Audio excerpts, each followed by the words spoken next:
Mais Sancho, bien arrivé à la gare de Troyes. Hein. La gare, frère, aïe, aïe, aïe, aïe, aïe. Ouais, donc, mais Sancho, là, on va un peu visiter. Donc, on va beaucoup visiter, mais mes filles. Mais quand même, on vient nous chercher dans un peu plus de 30 minutes, donc on va au moins marcher dans les rues, un peu voir il y a quoi, tu vois, découvrir quoi. Même s'il n'y a pas grand chose. Thomas, c'est ville. Bi, né à Rolde. Ouais, passage piéton, wesh. On va voir hein, dans les rues. Après, quand même, mon caméraman là qui me filme, lui il connaît Troyes un peu, tu vois. Il va un peu me montrer les rues. Il m'a parlé d'un truc là, je sais pas, on va aller voir c'est quoi. Mais en tout cas, la ville elle est calme. En fait, moi j'aime bien l'esprit que dégage la ville, tu vois. C'est pas une ville, c'est pas Paris. C'est une petite ville, mais calme. J'aime bien le paysage déjà de sortie de gare. C'est très rare ça, à Paris surtout. Let's see. Les gars, là, il y a un monument quand même, à la mémoire des enfants de l'aube mort pour la patrie. Donc on va observer une minute de silence pour...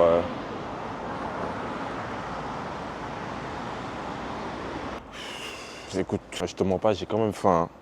Thomas, est-ce que tu me donnes t'as pas faim toi? Ah, croissant jus d'orange, ce serait là. Quotidien d'un artiste, hein. Petit café, brioche, quotidien d'un artiste. Ouais. J'en ai déjà fait, je voulais voir. Attends, ça charge. Salut chef, ça va? On vient d'arriver dans la ville, quoi. On est venu visiter, regarder le match aujourd'hui et tout. Ouais.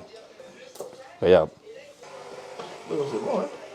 Mais après, vous aurez plus de cheveux, hein. Ah bon? Bah oui, après, ça va tuer vos cheveux. Ah non? À la longue. Non, ça fait des années, hein. Ah ouais? Des années et vous êtes toujours comme ça? Ouais. J'ai 52 ans. Alors, et vous avez toujours eu ce style? Ouais. Ah ouais. Ah ouais. Mais tu sais, d'habitude, ça tue les cheveux un peu, des fois. Ouais. Et tu fais toujours la même couleur ou ça dépend? Même couleur. Ah ouais? Ouais. Mais respect, hein. Merci. Au revoir. Au revoir. Ah, j'espère aussi, hein, on va aller regarder le match. Et bah, parce que là, il faut qu'ils gagnent, parce que là, ils sont à un point d'avance sur le deuxième. Ça commence à être serré. Hein. Là, chaque match va être une finale. Vous supportez vraiment Troyes ou vous allez souvent au stade? Non. Non? Je travaille. Ah ouais. Aujourd'hui, on va y aller. Vous êtes déjà allé au stade? Non, le sport et moi, ça fait depuis. Ah ouais? Mais vous êtes de la ville carrément? Ouais. Vous connaissez bien? Ouais. C'est une petite ville sympa, hein, Troyes. Ouais, tranquille, il n'y a pas de bordel. Ok, c'est cool. Ok. Bah, on va visiter. Merci en tout cas. Ok, pas de soucis. Au revoir. Au revoir. Au revoir, bonne journée. Merci beaucoup. Ah, des gens très sympas à Troyes, hein, vraiment. Ça change de Paris. Non, en vrai Ça, de vrai. ça change, ouais. T'en penses quoi de ce coup? En vrai de vrai. Pas mal. Ouais. Bah, Hein? t'as montré la coupe et tout? Ouais. Bah, écoute, mais 52 ans quand même. Hein. Et il fait ça depuis. Et moi, je trouve que ses cheveux ont une très bonne résistance. Parce que souvent... Mais ouais, la coupe, Sartek. Hein. Les Sancho, là, on est au marché. Hein. Marché des Halles de Troyes. Dougouturi, Dougoussibirki, Hamga. Khol, Luntimona, Kitambora. Il faut manger les fruits, les gars. 5 fruits et légumes par jour. Après, moi, je suis pas trop légumes, je ne mens pas. Des fleurs pour ma maman chérie. Maman, c'est pour toi. De quoi? Ginaar a ngi ni. Non, Oui. ça ñëw. Do you know why chicken's so funny? Because... Eh, mënuñ ndekkee fii. Yàlla. Brasserie, non. Bah non. Frère, il y a plus de quoi faire que de resto. Ah, il y a Paul là-bas. Il y a Paul. Eh, il y a Paul. Eh, Paul, ça dit quoi? Ndeki. Je vois le Paul, je suis tout content. Je pense qu'on va prendre notre petit déjeuner. Je viens, il y a marqué quoi? Fermé définitif. Fermeture définitive.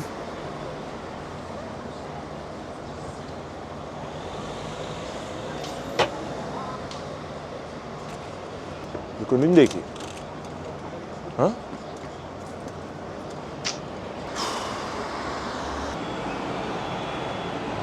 On pense quoi, un bout de Bretagne?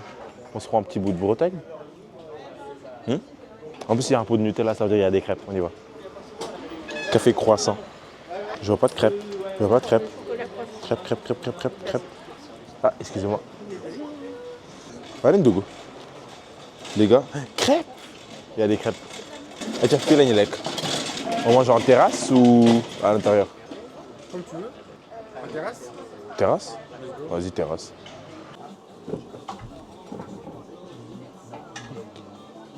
Crêpe de nous.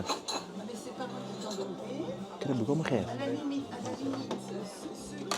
Tu veux une crêpe? Ouais, on est là, hein, les gars. On est à le bout de Bretagne. Le bout de Bretagne. J'ai eu des crêpes et je suis rentré direct parce que moi j'aime trop les crêpes.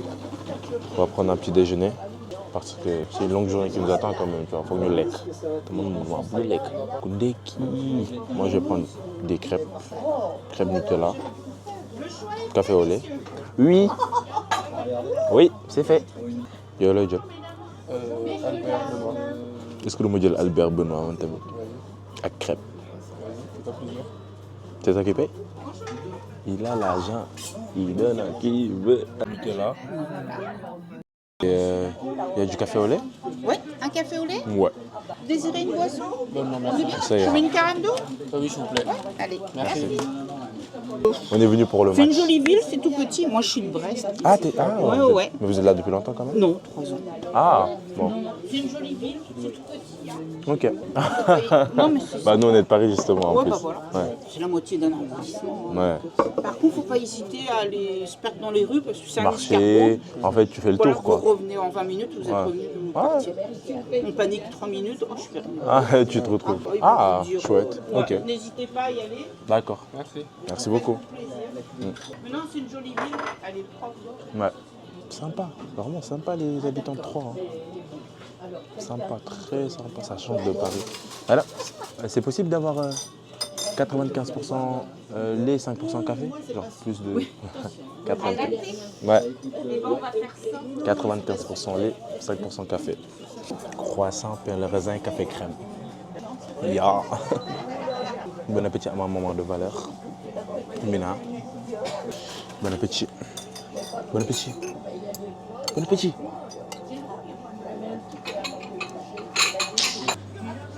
Ok. Ouais, super, vraiment. Je compte tout en même temps? Oui. Voilà, et ben ça nous fait un total de 18 euros. Si vous Je peux payer en espèces? Oui. l'habitude. Hop, merci. Je vais vous rendre 30 ans. 30, ça ira. Sûr? Ouais. Super, merci Merci beaucoup. à vous. Merci, au revoir. Donc vous êtes à 50 mètres même pas. Ok, super. Puis après, Merci. vous avez toutes les rues touristiques. Merci beaucoup. Passez un bon week-end. À vous aussi. Merci, au revoir. Ah, je suis pas trop fan des caméras. Non, je suis pas trop fan des caméras. Non, moi je suis timide. Ah, gisoo man. Soo taal caméra beneen nit laay nekk. Ouais. Je suis timide. Je suis pas moi-même. Hein? T'as dit quoi? T'as dit quoi? T'as dit que t'étais nul? Pas étonnant. Alors, tu penses quoi de la ville? Vraiment, j'aime beaucoup. En fait, j'aime bien l'architecture de la ville. Elle est très ancienne. Tu vois, les bâtiments, tu sens le vécu. Les reines d'Indy. Mais j'aime beaucoup, vraiment, les rues. Ça me rappelle un peu Rouen, tu te rappelles, non? Les rues de Rouen, elles sont un peu similaires. J'aime bien. Ah oui, tu connais Rouen? Bah, frère, on était à Rouen. Tu me parles de... Bien sûr que je connais Rouen. Ma première année en France, c'était à Rouen. Hein. Je fais 1 an à Rouen avant d'aller à Paris. Capitale de la Normandie. Je connais. Mais ouais, en tout cas, petite ville, comme la dame nous a dit, très sympa. Qui se fait vite fait, hein, la ville. Hein? C'est bon? Ouais, du coup, aujourd'hui, le programme de la journée, c'est que là, on a pris notre petit déjeuner. On est arrivé à la gare il y a quoi, 40 minutes? Dékiné. Là, moi, Diop, il va venir nous chercher. Et on va aller ensemble chez lui, avec sa famille et tout, jusqu'à midi. Après, lui, il va aller regroupement parce qu'il a un match à 14h. Et nous, après, on va venir avec sa famille pour regarder le match. On espère la victoire de 3. Ce sera un grand match. Un match très important pour eux, vraiment. Et après le match, bah, on sera ensemble. On va discuter, manger, parler. Dana tàng dana neex, chafa chauffé. Bam! dana tàng dana neex chafa chauffé jaajëf. Bon les gars, vous allez vous demander qu'est-ce que je fais encore à la gare, mais on a déjà fait le tour de la ville. C'était pas dur, pas compliqué du tout. On a même eu le temps de manger. Prendre notre petit déj, faire le tour de la ville. et revenir à la gare. Tout ça avant que Mohamed Diop n'arrive. Et là, bah, et puis il arrive dans quoi 5 minutes comme ça. Il va venir nous chercher. Direction chez lui. Hey. Let's go. Faire la monnaie, recompte télégramme. Que des pirates dans mon télégramme. Je prends les commandes, c'est les petits qui ramènent. Ils vendent tout au détail, ils prennent pas une semaine. J'ai pas connu collège, je dirais à la rentrée, j'ai pas fait une semaine. Et je suis pas un zèbre. Pull up en fait, tu laisserais une semaine. Avant ça, Jorginho Rutter. Et je vais rattraper mon retard, je crois qu'il a. Naka mu. Jàmm. Cool. am mari naal bi gaan naka waar cool lépp jàmm lépp cool de Neexa de yaa ngi ambiance de. waaw gis nga naka waar Ah ñu ngi nii de pourtant teel na ñëw de. voyage bi ngeen ñëw kay ba wër ville bi ba ndekki. Billaay ñëw nañ ba ngeen teel a ñëw noonu non train 8h42 dañ ko yéex a jël mu finalement mu kii. ok Après ñu jël bu 7h42. ah yeah Donc on est arrivé 1 heure plus tôt. Profité aussi xam nga. doxantu dugg si ville bi. non bi amul dara loolu billaay loolu la ma ñëpp wax. gars yi nañ ma 15 jours nga def tour de. Ah on est là le sang voilà. lépp cool de Nice ni yaa nag. mais seen ndekki bi day gaaw. non vite matul 20 minutes maximum 20 minutes la quoi. am ndekki bu doon si la rek bii koy am mënoo fi ndekki añaat si diggante bi quoi moo tax. c'est vrai. te avant ma ci da ngay lekk lu bëri wala. non man moom vite fait laa yegg quoi. man moom ngay nii du ma lekkaat ba après match bi kay. ah ouais. ah genre damay naan di mais naan quand même da ngay lekk lu. waaw lu constant quand même matinal moom damay lekk. ay lan par exemple tout la même chose. mën naa defar omelette vite fait. ouais. après mu boole ko ak blanc de poulet affaire yooyu noonu tu vois. protéine quoi. protéine tout ça gën a kii bu baax. waaw boole jus de pomme affaire yooyu noonu. day xaw a am sucre quoi tu vois. mun lekk pancake. et fii ba 14h. non genre entre temps midi 13h bi noonu. mën naa lekk benn banane vite fait tu vois. mais man je préfère boire beaucoup d'eau quoi. waaw moo gën damay naan di naan ba heure match bi quoi. bi ko instant yi dafa tàng aussi. ok fekk ñu doon dem Sénégal. man ñu toog si vol bi. maa lay xool rek waaye naan kii xàmme naa ko si. mais je doutais quoi. ndekete yoo. alors ci laa laaj est-ce que t'es un joueur nga ne ma ouais. fekk na loolu en plus lan la may sa match contre Metz la. mooy seen match coupe de France bi coupe de France fekk ngeen gagné 3-0 et tout. exactement. nga ànd ak sa gars yi war a dem Sénégal. ñu tase si vol bi. exactement. après ñu waxtaan vol bi yëpp nag ndeysaan. dëgg la des bi dañ ko waroon kiiwaat sax mais dama laa gis gisuma la. en plus un jour de kii la rawante parce que man maa ngi dem le 21 xaw ma. yow le 20 nga dem je pense. si man le 20 waaye le 20 laa dem je crois. ñaata nga fa demoon. maa ngi ñibbi si le 27 côté yooyu. yaa doo fa de. man 5 jours laa fa def 5-6 jours laa fa def. vite fait quoi. Sénégal dafa neex de. Galsen non Galsen mënul ñàkk loolay problème bi. non boo fa yàggee gaañu de. loo fa yàgg dañ ko bëgg nag mënul ñàkk xam nga suñ dëkk la. mais Galsen yombul de. loolu sax fen en fait boo tàmmee nekk fii rythme bi nga tàmm fii. ak ñoom rythme bi ñu nekkee c'est pas la même chose. déjà même horaire. yi xam nga fii da nga am benn discipline ba respecté. da ngay teel a tëdd. da am seen teel a yeewu. da ngay am sa routine quoi. da ngay am sa routine tu vois. ak ni ngay lekkee tout ça lekk bi sieste bi affaire yooyu noonu. mais Galsen yooyu doo ko fa mën a def quoi. doo ko da ngay dem ñu toggal la ceebu jën. ceeb ñoom chaque midi ceeb la foofu façon. waaw t'es obligé. te mënoo bañ a lekk. t'es obligé gars yi tegal la ataaya ak yooyu yëpp nag. guddi gi doo am nelaw. nooy nelaw sa gars yi ñëw daaj xam nga.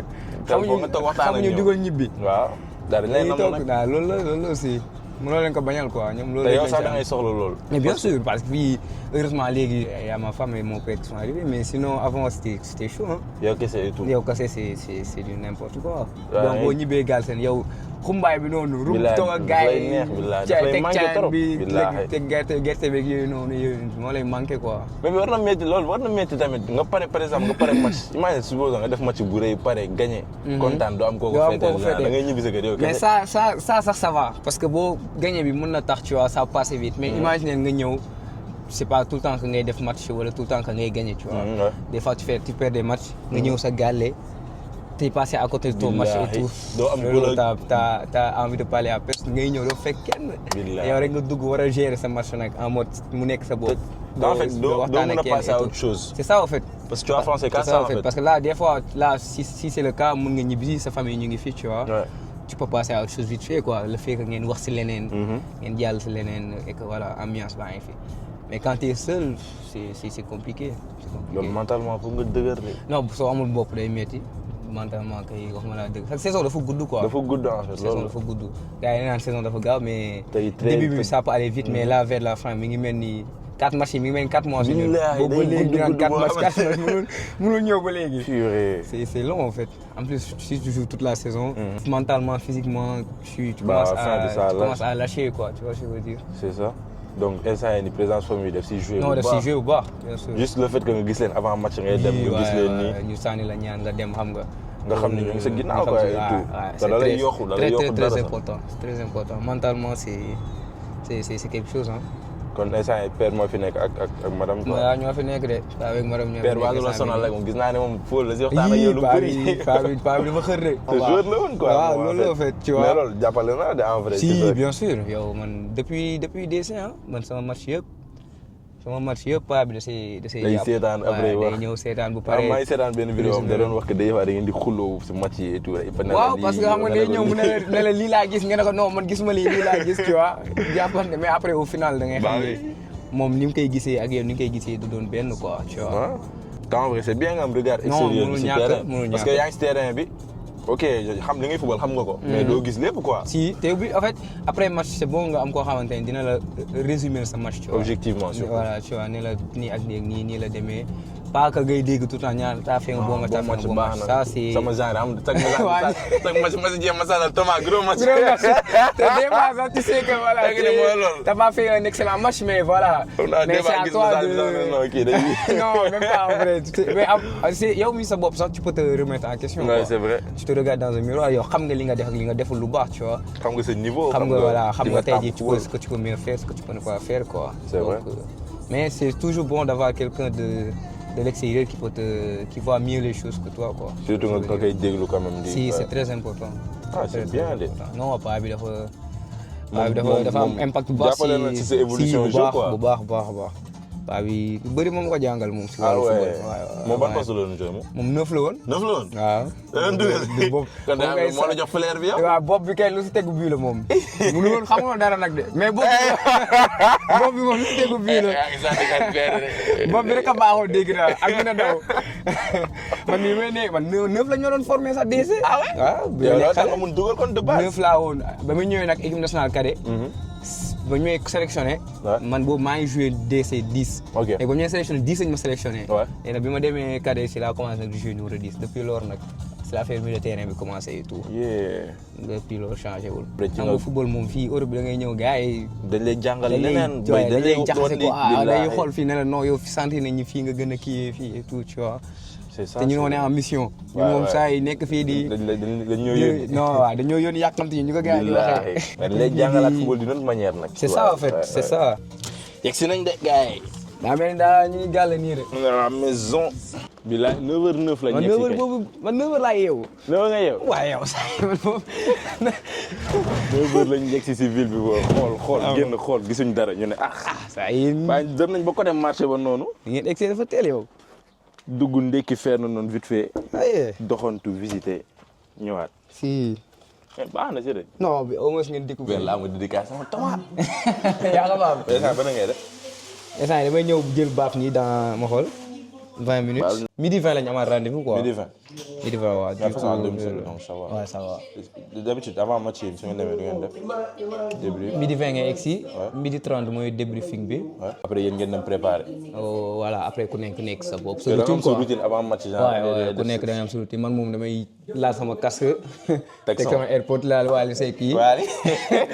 xam nga kenn du la wax xam nga. gaz li gisee teg yaa ngi si waale. waaw fekk na yaa ngi sa waale concentré wu tu vois. xam nga la nga war a def si match bi après dem mancé wu tuuti. après dem salle def muscule kii nu mu tudd un peu de vélo étiré wu détaillé tu vois réveil musculaire quoi. après ñu ne échauffement vers 13h10 15 yooyu nga génn échauffé wu. gars yi public bi tuuti yuuxu gars yi après waaw yaa am gën a xam. après ñu on n'a pas un public fou quoi amuñ 3 moom saa yi da ngay ree ba sonn. genre soo toogee nii. da ngay joué match bi sa bopp wala. waaw le fait que nga jël sa casque yi dugal. nekk sa waale c'est pour que visualiser match bi et tout. xam la nga bëgg a def loo war a def noo placé woo fii. et ça t'aide en fait laaj voilà défensivement li nga war a def offensivement li nga war a def. mais poids la nekk sa match quoi pression la de nga genre chaque match yow parce que pression supplémentaire nga yëg parce que yow si cadre équipe yi nga bokk. déjà des fois gis naa yaa nekk capitaine sax. Ouais. donc en vrai pression la de. te est-ce que da ngay wax ak gars yi tamit avant match bi. waaw après man je suis pas un joueur boo xamante ni il parle beaucoup dans les vestiaires tu vois. mais toi sur le terrain tu m'entends beaucoup quand même man damay replacer gars yi lu bëri. xam nga ku nekk ak sa rôle quoi par exemple notre premier capitaine lui son rôle c'est avant les matchs tu vois lui il parle beaucoup et tout. Il y en a d'autres des cadres qui sont pas capitaines mais dañuy wax lu bëri si avant match quoi mais man moom je suis un joueur plus sur le terrain quoi qui boo xam ne maay nekk rôle intermédiaire ak coach bi quoi tu vois. ok conseil yu bëri dama koy jox gars yi tu vois. des techniques. voilà noonu la ñu mën a waxee quoi tu vois. expérience baa ko laaj nag. ku nekk en plus bii mooy sa 3e saison. waaw bii mooy sama 3e saison quand même. donc là tu fais partie des cadres voilà je fais partie des cadres quand même. bi nga ñëw projet monté la woon carrément wala. projet monté woon dès le début hein. parce que ñoom bi may ñëw ñoom ñu ngi jógee Ligue 1. Ouais. wàcc Ligue 2 quoi. donc ñoom seen ma jógee Chérif donc ñoom seen objectif c'était direct la remontée quoi.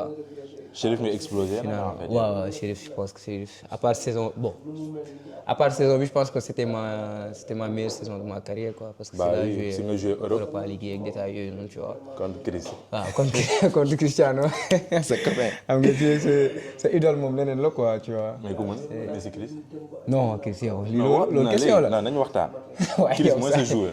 waaw mais Messi Chris bi daa ko football nga wax football. waaw en matière de football. waaw bah man déjà man je pense que c'est même pas du comparable au fait pour man du comparaison ñoom ñaar ku nekk am nga sa registre bopp. Messi c'est plus un dribbleur tu vois. il fait le jeu quoi. il fait le jeu Cristiano c'est plus un tueur quoi. mais Chris après la nekk tueur bi mu commencé am blessure bi jeune mais avant loolu c'était un dribbleur. ouais pour man genre côté football pur.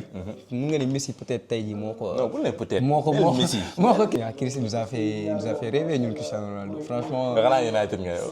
non man Real Madrid man je suis madrilène. waaw mais après comme ni ko ñëpp dundee ah. dëkkandoo yi. xam nga yéen dëkkandoo yi moom da ngeen ñëw teg bët. mais yéen leer na leen leer yàlla ni Madrid moom match boobu noonu moom ah bu si arbitre bi jàppale woon du demee. jàppul lan la si jàppee. mais yow carton rouge bi saa ay jël loolu. c'est non kaw bi lu ko neex la def. yow am nga jeune bu pare looy jël bal di kii di. waaw d'accord loolu mais loolu c'est daf ko def naturellement quoi c'est pas comme si loolu jour yëpp dañ koy def en vrai. mais arbitre bi je pense xam nga loolu dafa fàtte woon. xamul ni dafa am jaune. daf ko fàtte au fait du ko jox. 85e minute quart de finale Ligue des Champions. gars yi ñoo ko rappelé. waaw fi match bi toll noonu nga joxe carton rouge noonu bett na. xam nga nii baax na toog leen rek ñëpp kontaan. yéen am façon moom li ñu naan picc bu bëgg morom yéen loolu ngeen doon xaar façon mais yéen léeg-léeg Madrid da leen bett yi xaaral leen loolu si après ñun guddi boobu ñibbi wuñ sax parce que dañoo fanaan hôtel na xamoon ne laa même ñooy ànd xool ñibbi.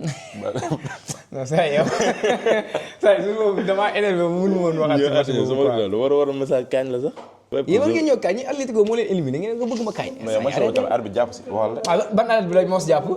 penalty kii amuloon ban penalty moom mi ngi koy poussé surface. waaye loolu du loolu penalty waaye yéen am na yéen ay match Ligue des Champions fi toll fii am na yéen penalty c'est pas sifflable. seen carton rouge bi c'est net loolu dafa leer naññi. waaye ji dem dugali ngeen kii ko seen surface am na penalty waxal boobu loolu du penalty. yéen ay Olise ngeen ñu doon wax ay Olise Ferland Mendy lañ ko tegal puusul paasu 90e. ba gars yi amee carton rouge ba dugalaat si lay door a mën a wane boppam. ñu jox ko ballon ñu jox ko homme du match. te leen Olise. grave l'essentiel ñun ñaan yëpp toog nañ ñooy ànd ñibbi amul problème mais façon yéen la ngeen war a lijjanti. équipe mu mag ba pare 11 ans mënoo leen jël Champions League. mais dañu am joueur. waaw loolu lijjanti leen ay joueur. amul xaalis. waaw loolu yéen la. loolu yaa ngi xaalis man kay ma leen xaalis. chaque année ngeen di ren c'est la bonne. ngeen ñëwaatee toog di nga Lamine Yamal bu deful nànk dina fa def 10 ans du jël ballon d'or. non loolu mënul nekk. ah baax na alors jël force inchallah. parce que ballon d'or dafa si ay ligue des champions la meilleur joueur du monde. caméra kii nii nee na moom Mbappé mooy meilleur joueur du monde. actuellement. waaw waxal rek nag. actuellement nii waaw non nii Mbappé mënul bokk top 3 bi sax. voilà parce que en fait problème en est que. Mbappé individuellement. moom li mu war a def na ko parce que il dugal na ay buts def na ay passes mais problème en est que. bu ñëwee Real par exemple xoolal le fait que bi mu gaañoo noonu Real da doon gagné mais bi mu ñëwaatee Real gagné plus sauf que moom mi ngi doon dugal ay buts. côté différence maanaam côté décisif différence bi ngay apporter sa équipe Yamal la. waaye man en fait il est décisif mais quand il est sur le terrain Real gagne pas mais lui il gagne personnellement je veux dire tu vois S'il fait ses matchs et tout. Ah, mais c'est compliqué. Gagner son équipe, mais sauf que là, il a ni Liga, ni Champions League. Donc, tu peux pas compter sur les ballons d'or. C'est impossible. Mais là, tu peux me dire peut-être Olysée, il est devant, il est plus devant que lui. Yamal, il est devant lui. Même Dembélé, il est devant. Il commence à redevenir. Parce que Dembélé gagne, mais il est revenu. Quoi. Même Kane, hein. Franchement, Kane. 4e, 5e. Ouais, Kane est devant lui, largement même. Mais ouais. Pourquoi Yamal n'est pas premier, quoi? Si. Pas bien. Ça, Madrid. Non, qui? Pourtant, Barça. Barça. Ah, mais il faut objectif rek. Il faut objectif rek. C'est normal. Là, moi, Barcelone, vous n'êtes pas objectif. C'est ça le problème. Ah, bah, non. Yéen moom bu dul Barça rek mooy loolu. léegi année chérif ci lañ nekkoon. waaw nga toog duggee si ay mais loolu lan la def quand même yow déjà nga jógee Sénégal DC sa parcours. dem jaar DC Turquie. En plus maa ngi gis affaire bu graaw. que bi ngay dem Turquie c'était en tant qu'étudiant. Ouais. genre vraiment bi ngay dem étudiant nga demee quoi. waaw j'ai eu mon bac bi ma amee bac c'est la bourse lañ koy wax bourse. waaw bourse pour dem Turquie. Après je suis allé en tant qu'étudiant. mais loolu mais bi ngay dem comme jàppoon nga ni. yow mën nga ouais moi amoon naa ay agent yu may xaar foofu quoi. yow à quel moment tu te dis que yow mën nga signer pro si sa bi ngay commencer football ba bi ngay dem Turquie ban moment nga ne non là ça commence à devenir sérieux je peux vraiment. xam nga football à partir de 18 ans rek. gars yi war nañ ni genre war nga commencer génn quoi. parce que léegi football ça va trop vite.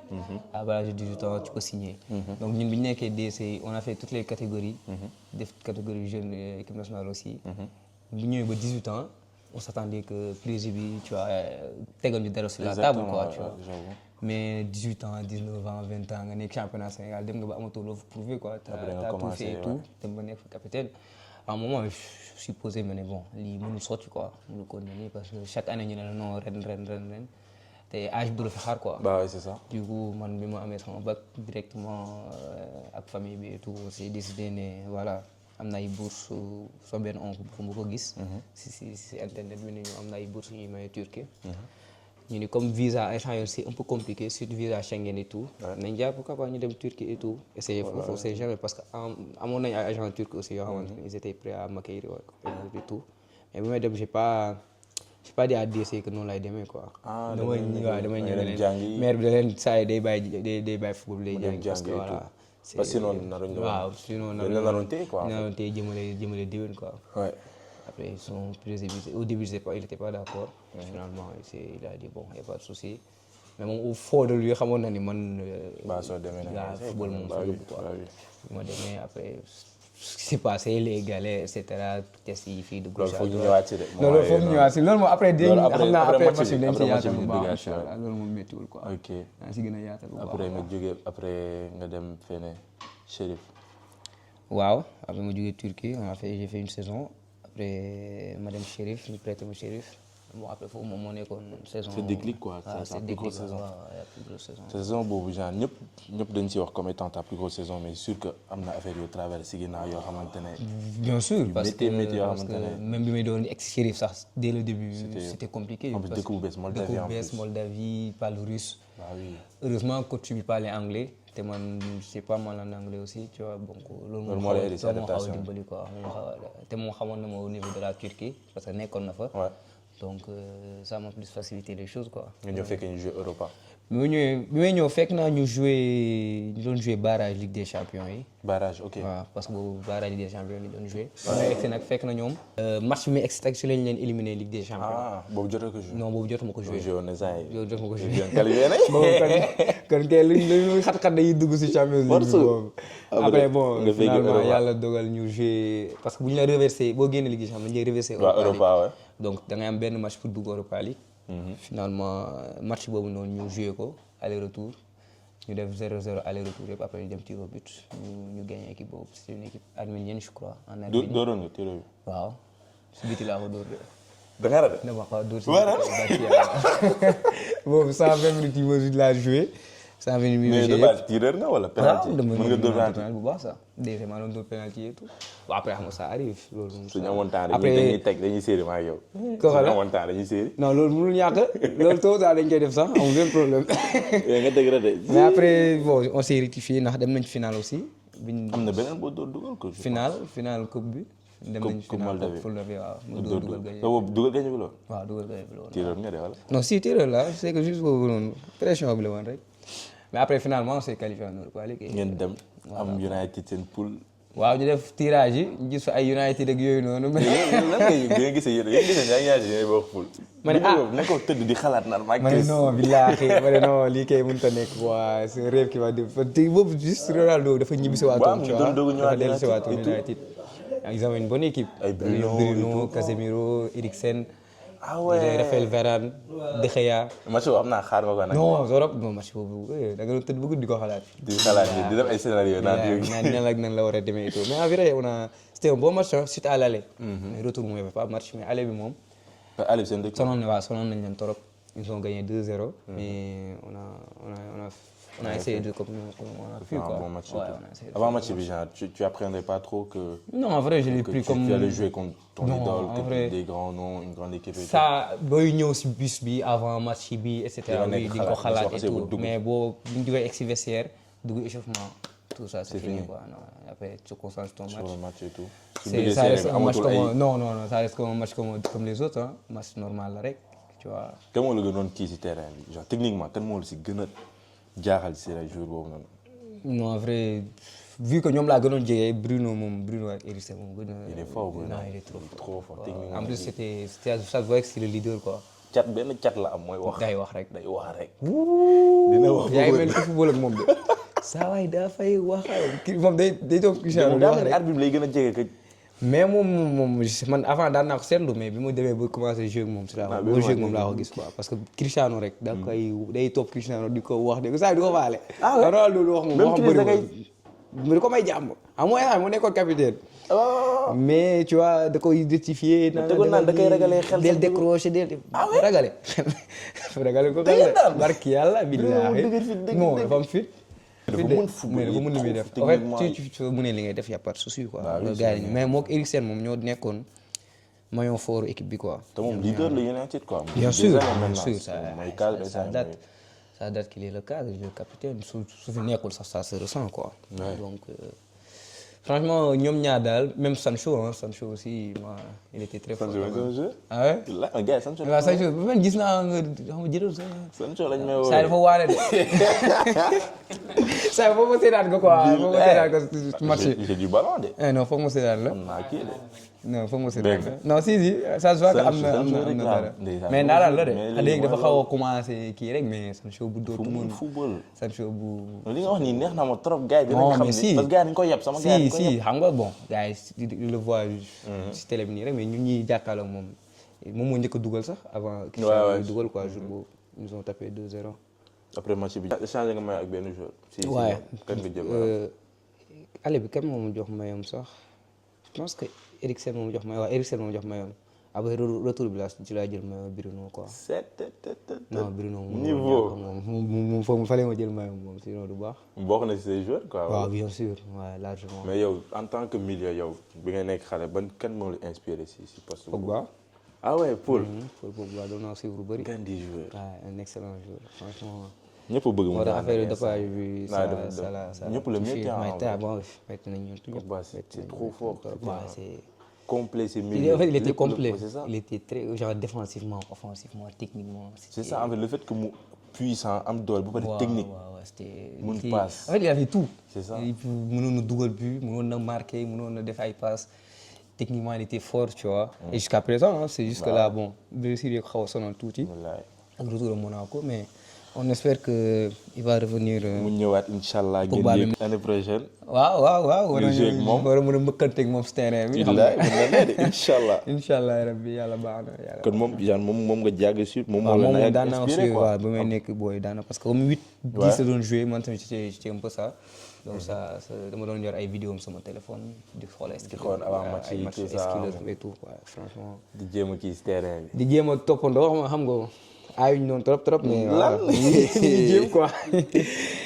ñu ngi jéem quoi kañ jaayee Ligue 2 bi. non déggal yoruma dara Ligue 2 poste bi ñuy def moom la ñuy posé. déggal. posé bi ñuy def sa photo lañu gis naa ko.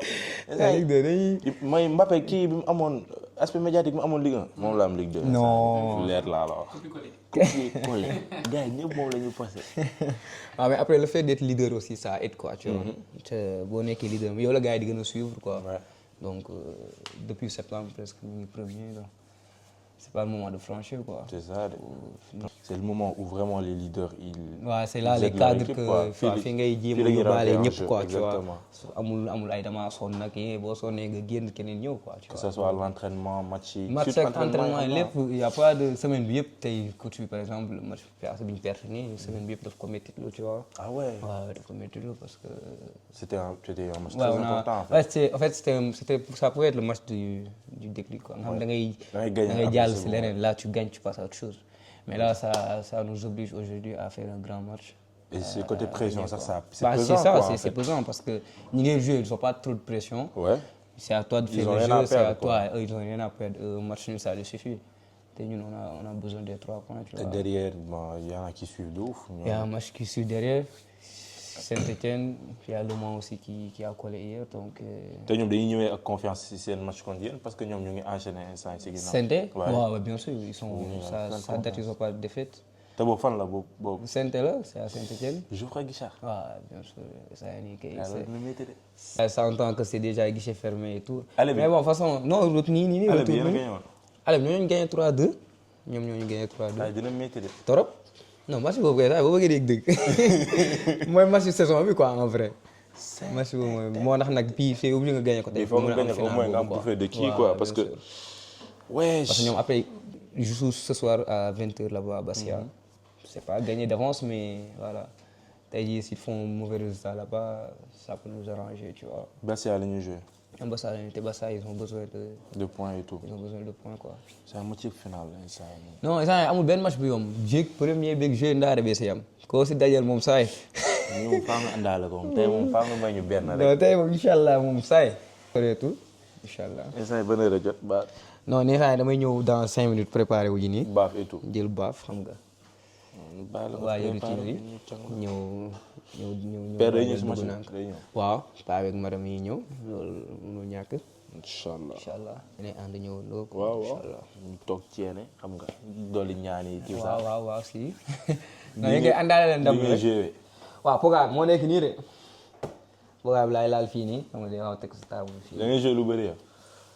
fan yii nag xaw naa gëj a joué tuuti waaw temps ma xaw a concentré wu quoi. mais comme ay vacances ak détails su ma deful dara moom laay use quoi. FIFA yooyu noonu. waaw FIFA. ay ma ngi naan ay na. après ñu jàpp. waaw baax na. après match bi. amul benn problème amul benn.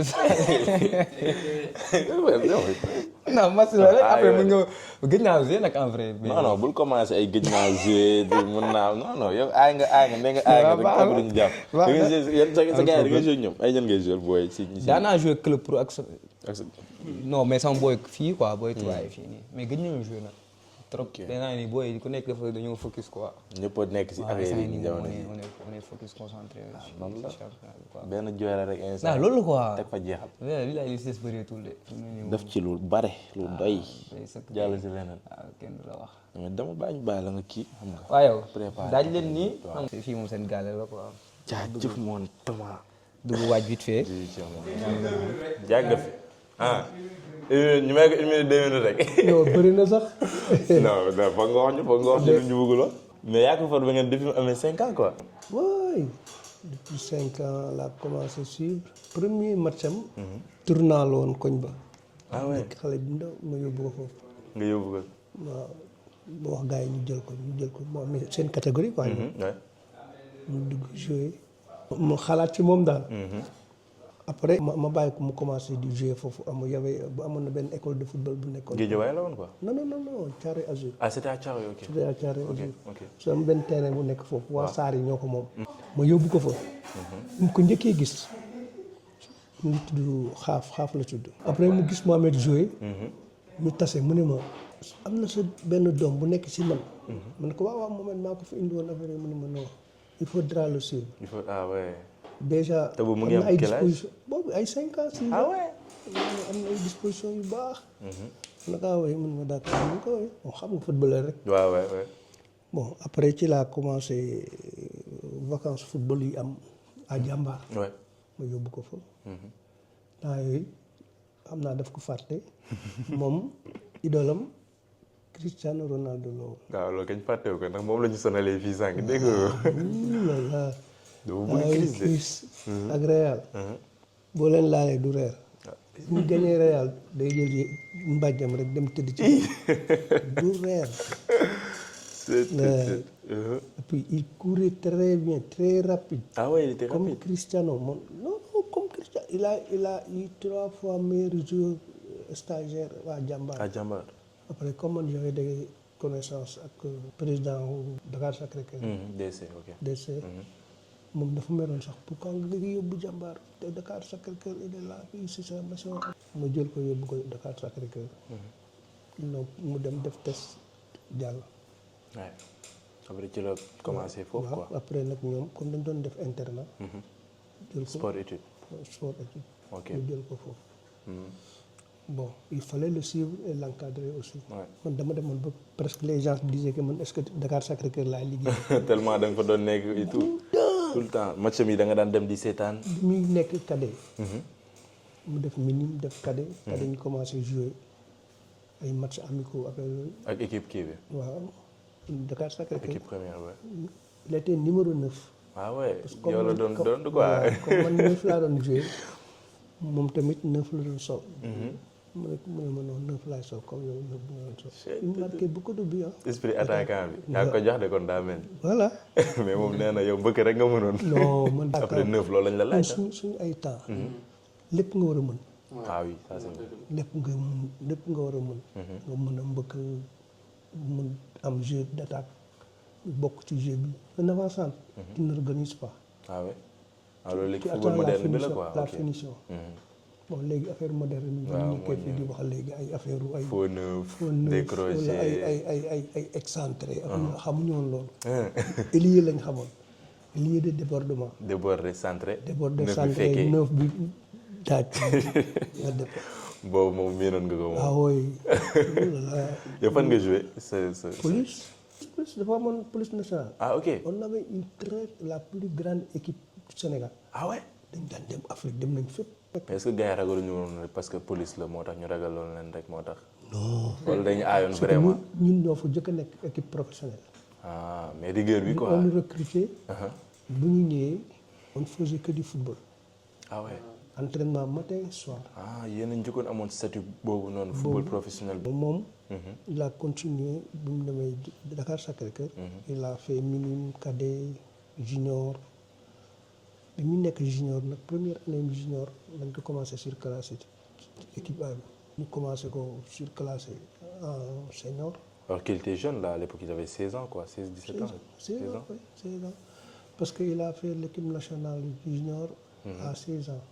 qualification coupe du monde wala. Coupe d'Afrique. Coupe d'Afrique ok. Ils ont gagné Tunisie. aller-retour. il y avait Pamatar Sarr il y avait Bamba Dieng. ok bu nekk Lorient. waaw waaw Bamba. benn Seynou Niang. ouais. ñu woon ci CAN bi sax en plus. voilà ñu woon ci CAN bi. Ouais, il a ok. fait toutes les catégories jusqu'en U23. bon après nag ak waa DC bon ils ont tardé à le faire sortir quoi. ouais. bon je me suis dit moi je prends mes responsabilités. ouais c'est vrai parce que benn moment tamit âge bi day dem quoi. waaw par rapport ak samay relation mu tege ak Covid bi. ouais. ça c'était période bu Personne compliquée ne la woon sortait. ouais. Personne ne sortait. On avait fermé toutes les frontières. yàlla def moom sama benn copain bu doon liggéey ministère du commerce. C'était un cadre là-bas. ouais. Il faisait des voyages mission machin affaire mu ñëw Turquie ñu bisi ni ma il faut qu'on prépare. moom it ma ne ko en loxo mu ne ma waa Turquie dañu may Sénégal ay bourses les nouveaux bacheliers fekk année boobu la am rek. il a eu très très très très difficilement. des fois je pleurais parce que dama ko doon def loolu métti. temps Covid bi heure bi la doon jóge kër ga soit man ma yóbbu ko ak sama oto mu dem Dakar Sacré-Cœur parce que moom ci collège bi la nekkoon da doon jàng foofu ay 20 heures lay ñibbisi. waaw. préparer bac bi quoi. boole ko ak entraînement yi en chaque plus. jour man dama doon wax yaayam balaa muy dem ñu defaral ko mu lekk suur nga xam ne su demee doon xiif quoi ba keroog muy ñëw su ñëwee 20 ay heures sonn xam naa déjà. ñu reer il avait un copain d'enfance ñoom ñaar ñoom dañ doon def bac. ñu reeree 21 heures 22 heures ñu jël seen y avait derrière. école baa ngi foofu. waaw ñu benn école bi nekk dañ fa amoon benn classe. ñu dem foofu di réviser quoi. di réviser ba 4 heures 5 heures du matin. waaw dama naan toog télé di leen xaar ba ñu ñëw. ah il le fallait. après mu ñafe ko. am na benn profom bu nekkoon Dakar Sacré-Cœur kooku nee na moom dans sa vie il pourra pas oublier Mohamed Diop. ndeysaan. parce que nee na il était tellement engagé. acharné quoi. terme naan saa yu ñëwee heure bu ñu élèves yi waree nekk dugg classe ak yooyu nee na moom fekk na moom dugg na bu yàgg. mais bi mu amee bac non il n'en revenait pas mu ne ma ça moom vraiment. dafa am fierté quoi si. comme voilà, si fier de lui quoi. fier de lui. parce que gis na lim sacrifice yi mu si def et tout. en plus c'est pas évident année Covid déjà nga boole ko ak football bi. boole ko ak. mu wax ma ne ko non soo amul bac doo génn. tu vois parce que c'est important aussi. non nee naa ko bac c'est le minimum quoi. exactement c'est le minimum ça ouvre les portes. waaw. parce que football après day jeex quoi après. BFM bi su ma la waxee BFM bi regroupement équipe nationale la ko fekk. ah ouais BFM carrément. BFM carrément. année boobu ils ont fait presque 6 mois de regroupement. parce que boobu la kii di door a pare. Tubaab Jalaaw. waaw. Alimal moo leen yore woon. xam ngeen ko. 6 mois 7 mois pour préparer Coupe d'Afrique bi. ci biir regroupement bi fekk inscrire woon na pour def BFM. ma laaj ko mu ne ma non pas damay def de man ko yow jàngoo di. mu ne ma non doon nañ jàngantu fii rek tuuti affaire yooyu ma woo entraîneur bi Ali ma ne ko mais sa waay dama ko bëgg a indi de pour mu def BFM. libéré ko benn. waaw est-ce que dina mën a ñëw def mu ne ma non père kaay nga jël man ko waaye du rek kii du fa def dara dam ñuy rusloo rek mu ne ma non père kii ak intelligence bi ma gis si moom. su defee dina am. mu dem def comme ça ma dem jëli ko. ndeysaan. ñëw yóbbu ko mu dem def ma delloo ko résultat yi génn mu topp ma fekk man temps yii man j'étais entraîneur de la sélection régionale de Dakar. ma nekk entraînement ak samay joueurs di ma bëgg rek téléphone. daa demul si xool résultat yi man ko yow dimbali ma. parce que moom mu ngi woon fee quoi. moom mu ngi woon regroupement foofu man ko yow dimbali ma waaye xam nga ne amul dara bu ma paree entraînement dinaa dem xool. waaw yow man ko yow defe nga ne mën nga fexe ba am fi kii. kenn de des na la le jour boobu jàngo nga ne da nga bëgg am BFM. mu ne ma non man demal rek man dinaa xam naa am naa wala aw ma ma ne ko d'accord bi ñu entraîné ba pare man ne sama adjoint bi nañ dem ci école bi ñu jàngee ñu ñëw école bi ñu doon defee soriwul quoi. yàlla sori na ok. fekk gars yi toog nii quoi. professeur yi affaire yooyu résultats yi génnoon na sax. laaj leen man leen waa dama bëggoon ñëw seet sama résultat doom quoi. ñu wan ma kii bi. tableau bi quoi ma ñëw xool mu am deuxième tour. waaw. man ko espoir la man ko amul dara deuxième tour bi dama koy def. deuxième tour bi ma ñëwaat seet même chose ma fekkaat gars yi foofu ma na leen sama waajur laay ñëw seet si affaire yi mu ne moom rek moo fi am. si deuxième tour bi ak je te jure. jàmbaar la nag. xanaa jour moom wax amaloo ko. non waxuma ko dara. même bac bi tamit noonu c'était la même chose bac bi man yow ma ci woon quoi. moo ci woon yaakaar trop mais moom xeexkat la quoi. xeexkat moom dafa gëmoon day même temps bi football noonu. koñ ba doo ko gañee day jooy. ay football xaalis yi. gañaa la nekkoon. su demee dugal bii. su ñu football xaalis. day fexe daw rek dem ci kaw. su dugalee bii rek daal di nag léegi ñëw défense. wàcce défendre match bi. yenn saa yi loolu laa koy wax ci match yi fii yenn saa yi dama koy wax man ko am na dégagement boo xam ne man ko boobu moom xaalis la quoi. dégagement xaalis.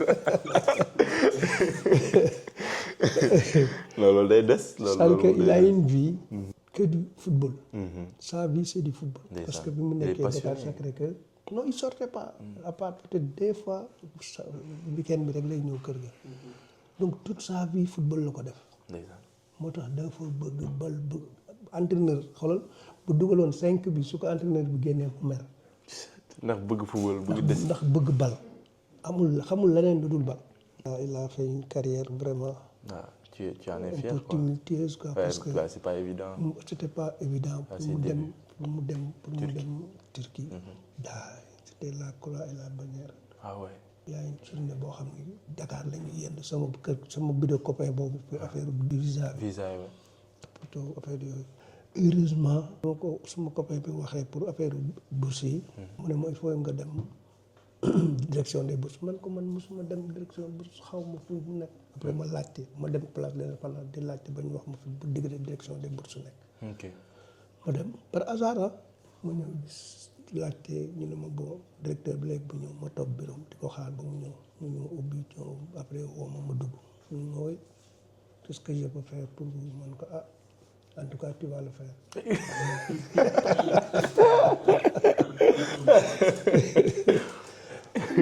man kaa woy c'est ce que vraiment li may indi fii mu ne ma xool bi sax mu ne ma yow gannaaw xam naa la de. Ah ouais. waaw moo tax sport. Ouais, sport. C'est daw incroyable. football. Ça unit quoi. man ko si mu ne ma Massamba Diop man ko waaw. man ma grand maa la faaw. Est-ce que.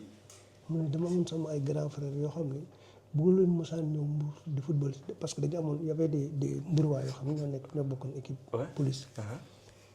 mu ne ma foofu laa la xamee police kay football man koy man la de. non xool àdduna de ci football. c'est toujours ñu toog nii stade bi. commencé waxtaan affaire football. ndeysaan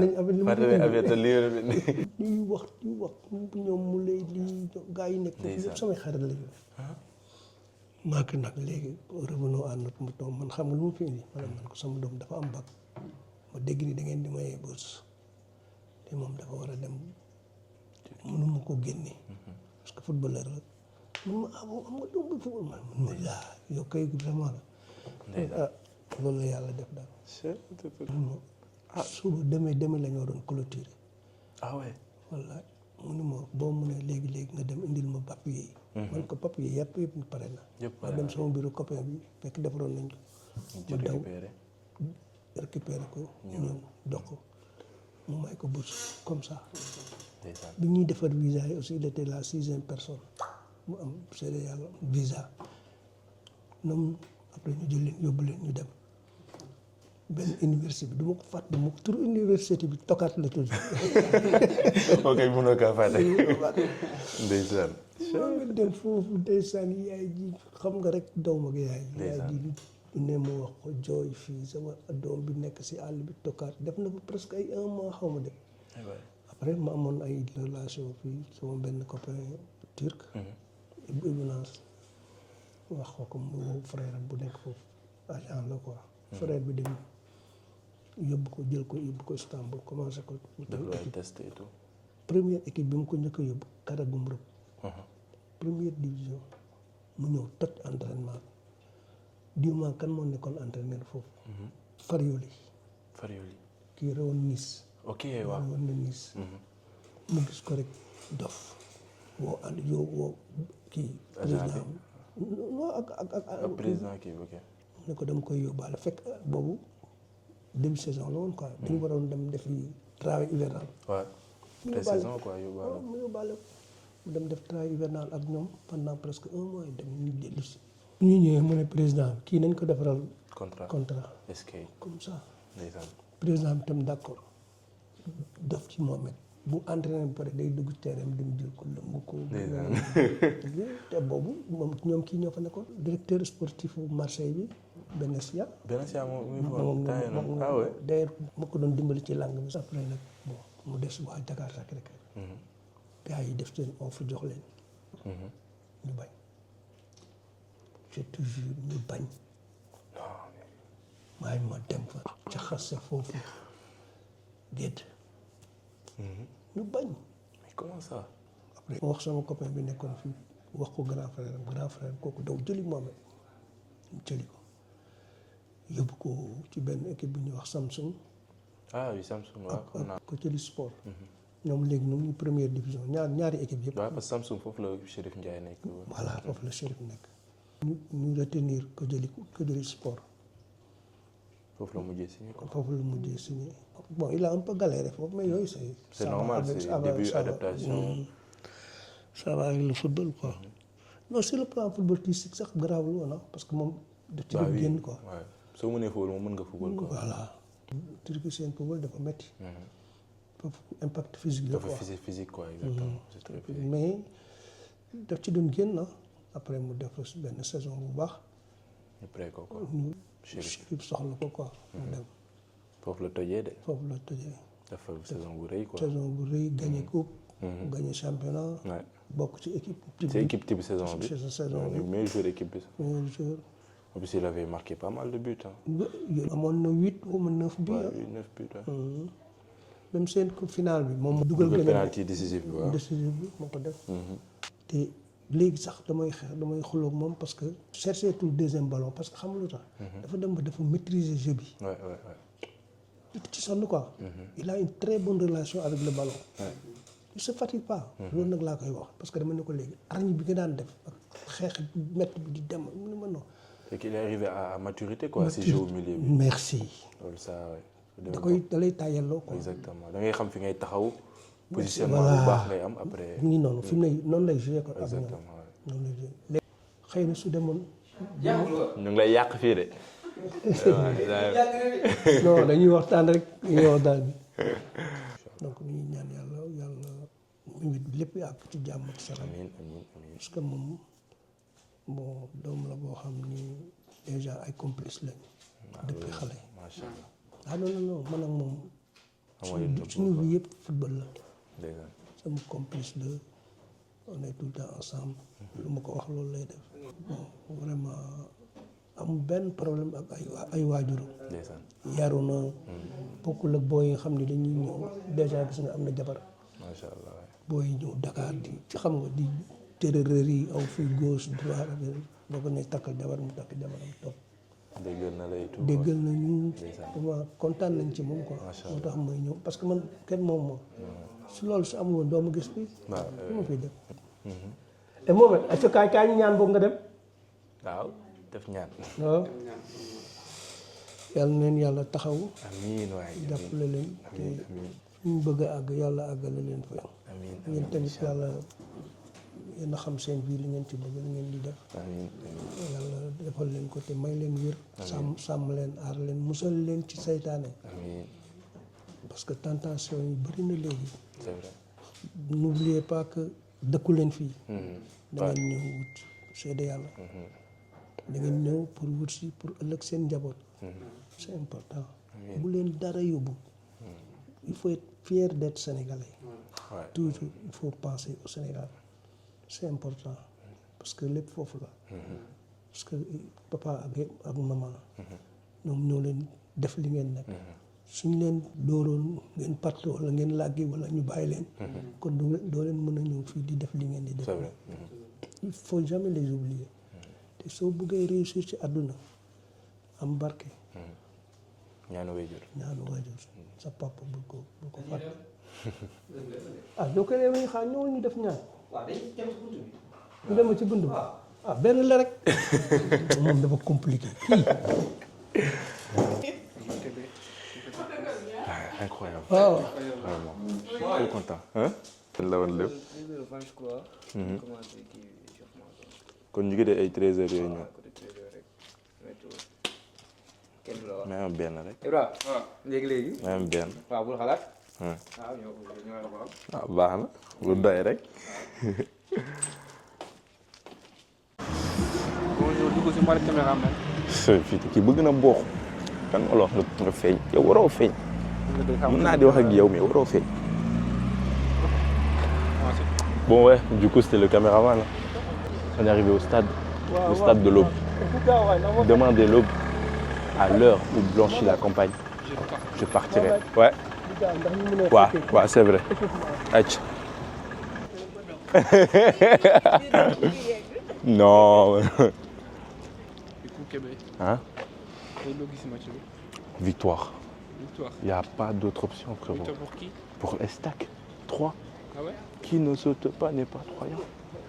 Qui ne saute pas n'est pas Croyant. T'es mal à la queue. Ouais, c'est incroyable. T'as vu le monde qu'il y a? Et ça se voit que c'est un match important de zinzin, vraiment. C'est un match crucial de la saison, ça se sent. Il y a la pression, il y a du monde. Hein. Ouais. Allez les stacks. Waouh. Ce que je vous propose, c'est de faire résonner dès maintenant.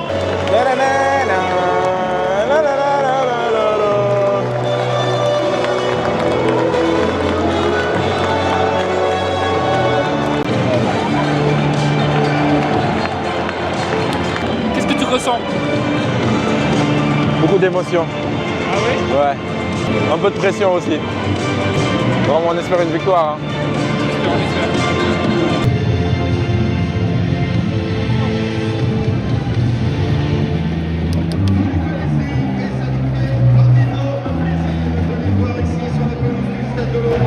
Jiituma woon ba may tàmbali mama sànni ma ñaan loolu ma dimbali li romb na carrière is a fucking legacy fekke woon ba muy laaj kon bu ma lijjanti après bu gaaw wépp léew talaa ma waxoon ni di nga siiw maa ngi si kaw ak sama team Sénégal boy la pakating léegi la neex na tali dañu ko yàgg hustling résultat bi mu ngi nii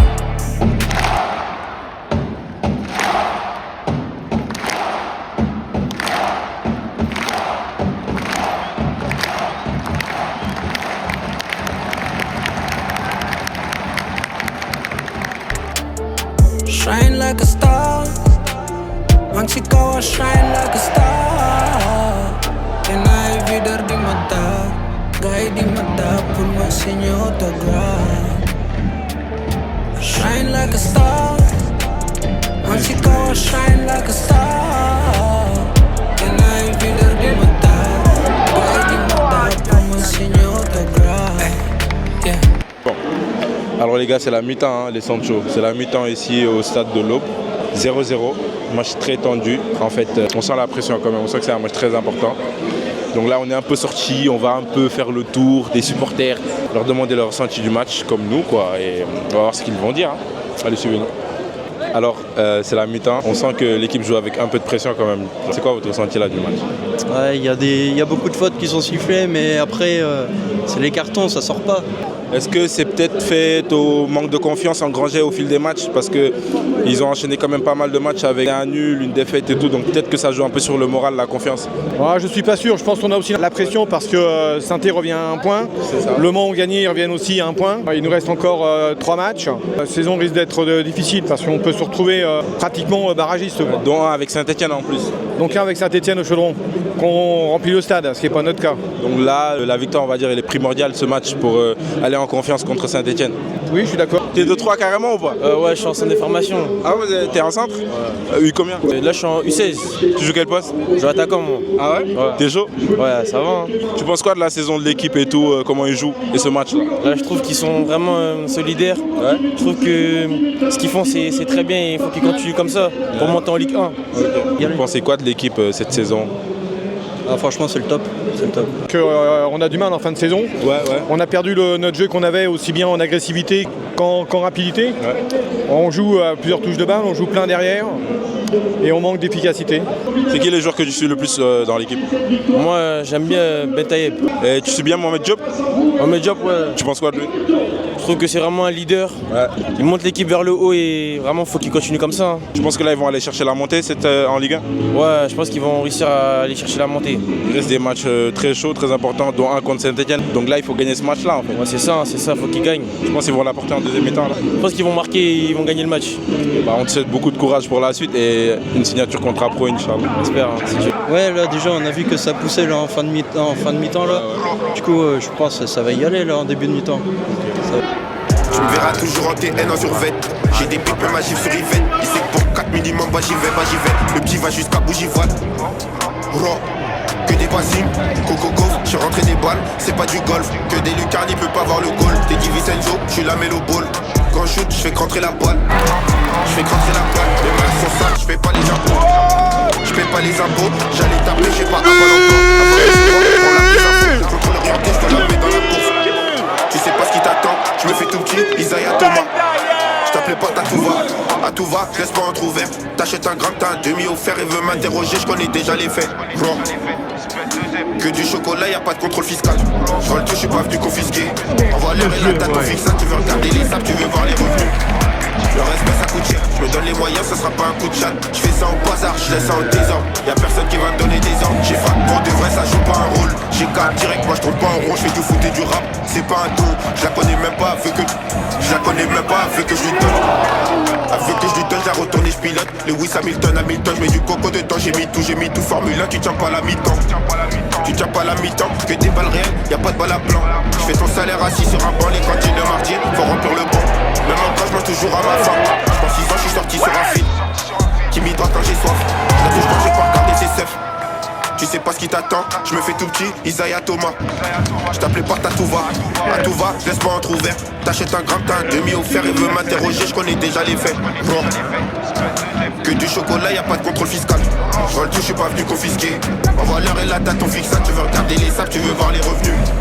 Le respect ça coûte cher, je me donne les moyens, ça sera pas un coup de chat. Je fais ça en bazar, je laisse ça en désordre. Y'a personne qui va me donner des ordres. Y'a la balle, nous se lève, on entend d'une caille. Y'a un ghetto de la dégâts. Kharid ya mane woo. Tandam sama ndam la ma homie. Yeah. After bu grab, whip a liw. Talama waxoon ni dinga siiw. Maa ngi si kaw ak sama team. Sénégal boy la pakating. Léegi la neex a nettali. Dañu ko yàgg hustling. Résultat bi mu ngi nii. Shine like a star. Maa ngi si kaw shine like a star.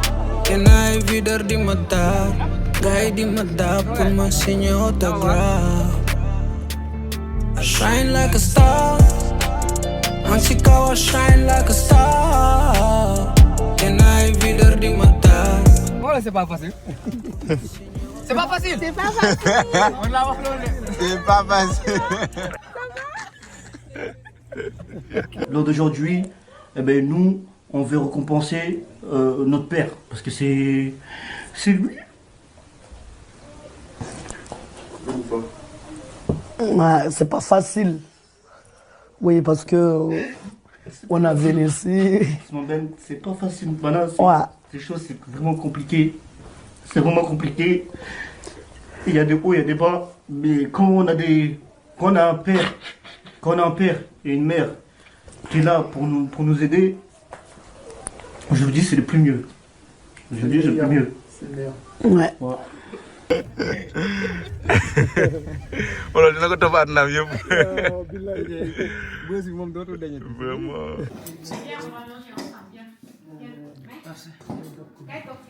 Thomas yaa toog. Tey. waaw. waa dugg waay. si temps boobu noonu ah. ak togg bi doo togg bi.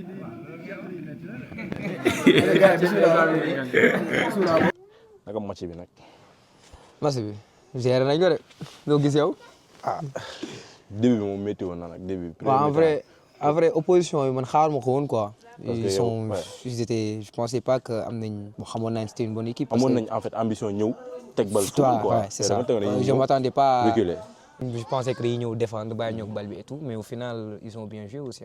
Premier mi-temps ouais, premier mi-temps ils ont bien géré, ils ont. Mi-temps xanaa da ngeen dugg ci vestiaire yi gars yi kii. waaw dugg ci vestiaire yi wax que ni faut faire plus. Parce que ñun ñoo gën a soxla quoi. Bah oui, c'est ça. On a ñoom bokkuñu ambition. Donc fallait appuyer. Heureusement que dañoo ñëw direct rek. En fait but moo leen libéré ça. moo ñu libéré en vrai parce que plus mu doon gën a gudd. Plus ça va être très difficile quoi de jéem a dugalaat derrière quoi parce que dinañ gën a costaud. waaw am da ngay commencé xalaat match bi di ñëw et tout. match bi di ñëw gagné woo et tout ça va être compliqué quoi. Mais là vous partez en confiance en fait. Ouais, là on attend ce soir 20h maa bi xool. xam Saint-Étienne lu muy andi si stade bi. ñun moom comme li ma yàgg a wax yeneen booy rek ñun moom nañ focus suñu bopp rek. C'est ça. T'as ton dossier en main. Tu gagnes tous les matchs t'es champion donc t'as pas besoin de calculer les autres. Ouais. S'il faut aller gagner là-bas, faudra aller gagner là-bas. C'est juste ça quoi. Mais bon tey victoire bi ça nous a fait du bien. Mais ça nous a fait du bien. Surtout les 2 derniers matchs yi. Waaw match ñu la defee bi ñu jógee. C'était important aujourd'hui ñu gagner quoi. C'était important. Et ça, mentalement, est-ce que tu t'es déjà senti aussi bien sa carrière? Je peux dire que ça, c'est l'une de mes meilleures saisons, quoi. Tu vois, à ma carrière, dafa am début, am milieu de carrière, am fin de carrière, tu vois. Là, tu peux dire que yaa ngi jot sa maturité si carrière, quoi, tu vois, à l'âge de 25 ans moom. te day feeñ sa jeu. Ça, c'est, tu vois, si ce jeu bi day feeñ. Tu es posé, tu es calme, tu n'as pas de pression par rapport à ce que tu as débuté. Expérience de Dougou, quoi. Tu vois, si tu as la confiance du coach et tout, donc c'est plus facile, quoi.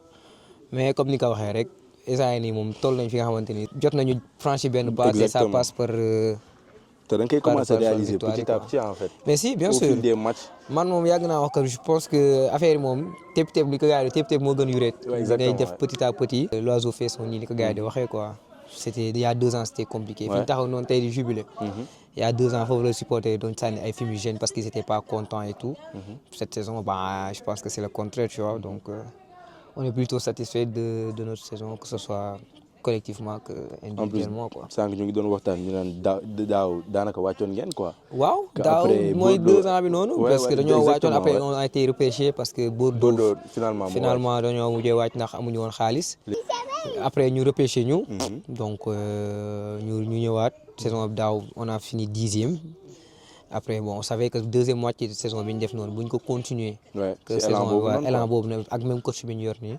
On savait qu'on pouvait faire quelque chose, quoi, tu vois. Et c'est ce qu'on a fait, quoi. Ouais. Il y a une saison, peut-être, une saison qui est sa carrière, mais saison Chérif, il faut exploser de temps. Ouais. Bon, moi, le propulse, on va dire. Ouais, avec la saison Chérif, moi, me lancé, quoi. Je pense que c'est ma meilleure saison. Exactement. Nous avons wax ci saison pour saison bi la lancer bi la propulser après bi tax nga exploser mais li nga traverser bala nga yegg ci fofu avant ngay commencer jouer Europa jouer def prestation nga def ba après dem ki moment yi nga dund bi ngay doga ñew Turquie fekk yaangi doga ñew déjà Covid nga joggé ouais sank sa pa mo ñu doon expliquer en plus sa bac bi ni metté won et tout c'est vrai nga ñew adaptation yi metti moment c'était comment tu te sentais comment waaw Turquie moi bi may doon expliquer au début bi ce matin Turquie bi ma fay dem sama bac bi laa demee quoi tu vois donc ma dama ñëw président bi depuis loolu mu ne ma tey suba gannaaw suba au final maag sama famille on s'est réunis on s'est dit que li gën mooy ñu dem Turquie am na bourse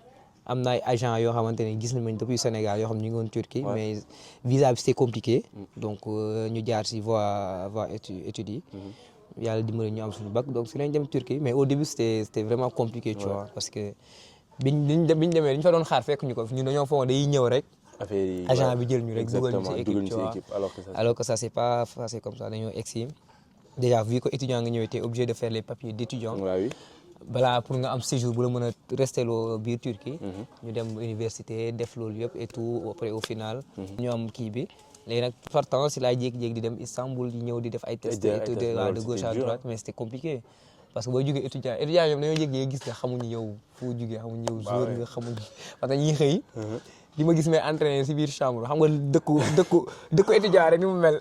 en plus kii ngeen nekkoon si campus bi nga nekkoon. waaw campus balaa dëkkoon. kolak ak gars yi nii normal billaahi normal kay. yeewu matinal bi dóor samay appui avant.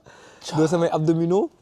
gars yi naan mais kii moom gars yi di yeewu di jàng mi yeewu di entraîner. waaw c'est que moom il n'a rien compris quoi ma leen saa yi maa ngi yéen bokkuñu objectif de. billaahi après bon j'ai nekk ma foofu di expliquer kii que soit sama benn boy daal laa fa amoon boo xamante bi ma ñëwee tak moo ma jege quoi bi ma jegee moom laa si jotee expliquer vite fait après maa ngi moom ñoo garder secret bi mais moom xam na li ma fi andi woon quoi exactement. après Sénégalais wala. waaw Sénégalais ñun ñëpp si Sénégal ay Sénégalais ñu woon. yéen a ñëwandoo ñoo ñëwandoo quoi tu vois ñoo ñëwandoo. après de temps en temps ma dem defi test ñëwaat de gauche à droite et tout des fois c'est compliqué léegi nag dafa tombé doon période Covid bi. agent bi ma woowee dama yóbbu ba Istanbul. ñu dem ba foofu noonu équipe bi tëj. En mode, il n'y avait plus de tests, il n'y a rien du tout. Affaire sanitaire. Affaire sanitaire, c'était compliqué. Ça, il y a comme nous avons fait, nous avons fait ibiwat et tout. Nous avons fait un hôtel. J'ai fait 3 semaines. Bon, avant de hôtel bi foofu du ma génn néeg bi en fait néeg bi dañuy fëgg. comme ku nekk prison. dañuy fëgg jox la lekk bi nga dugg jël lekk boo paree nga joxale lekk bi. fa laa doon entraîner fa laa doon jullee fa laa doon seetaane lépp fa laa ko doon def je te jure pendant 3 semaines 1 mois boo xamante ni.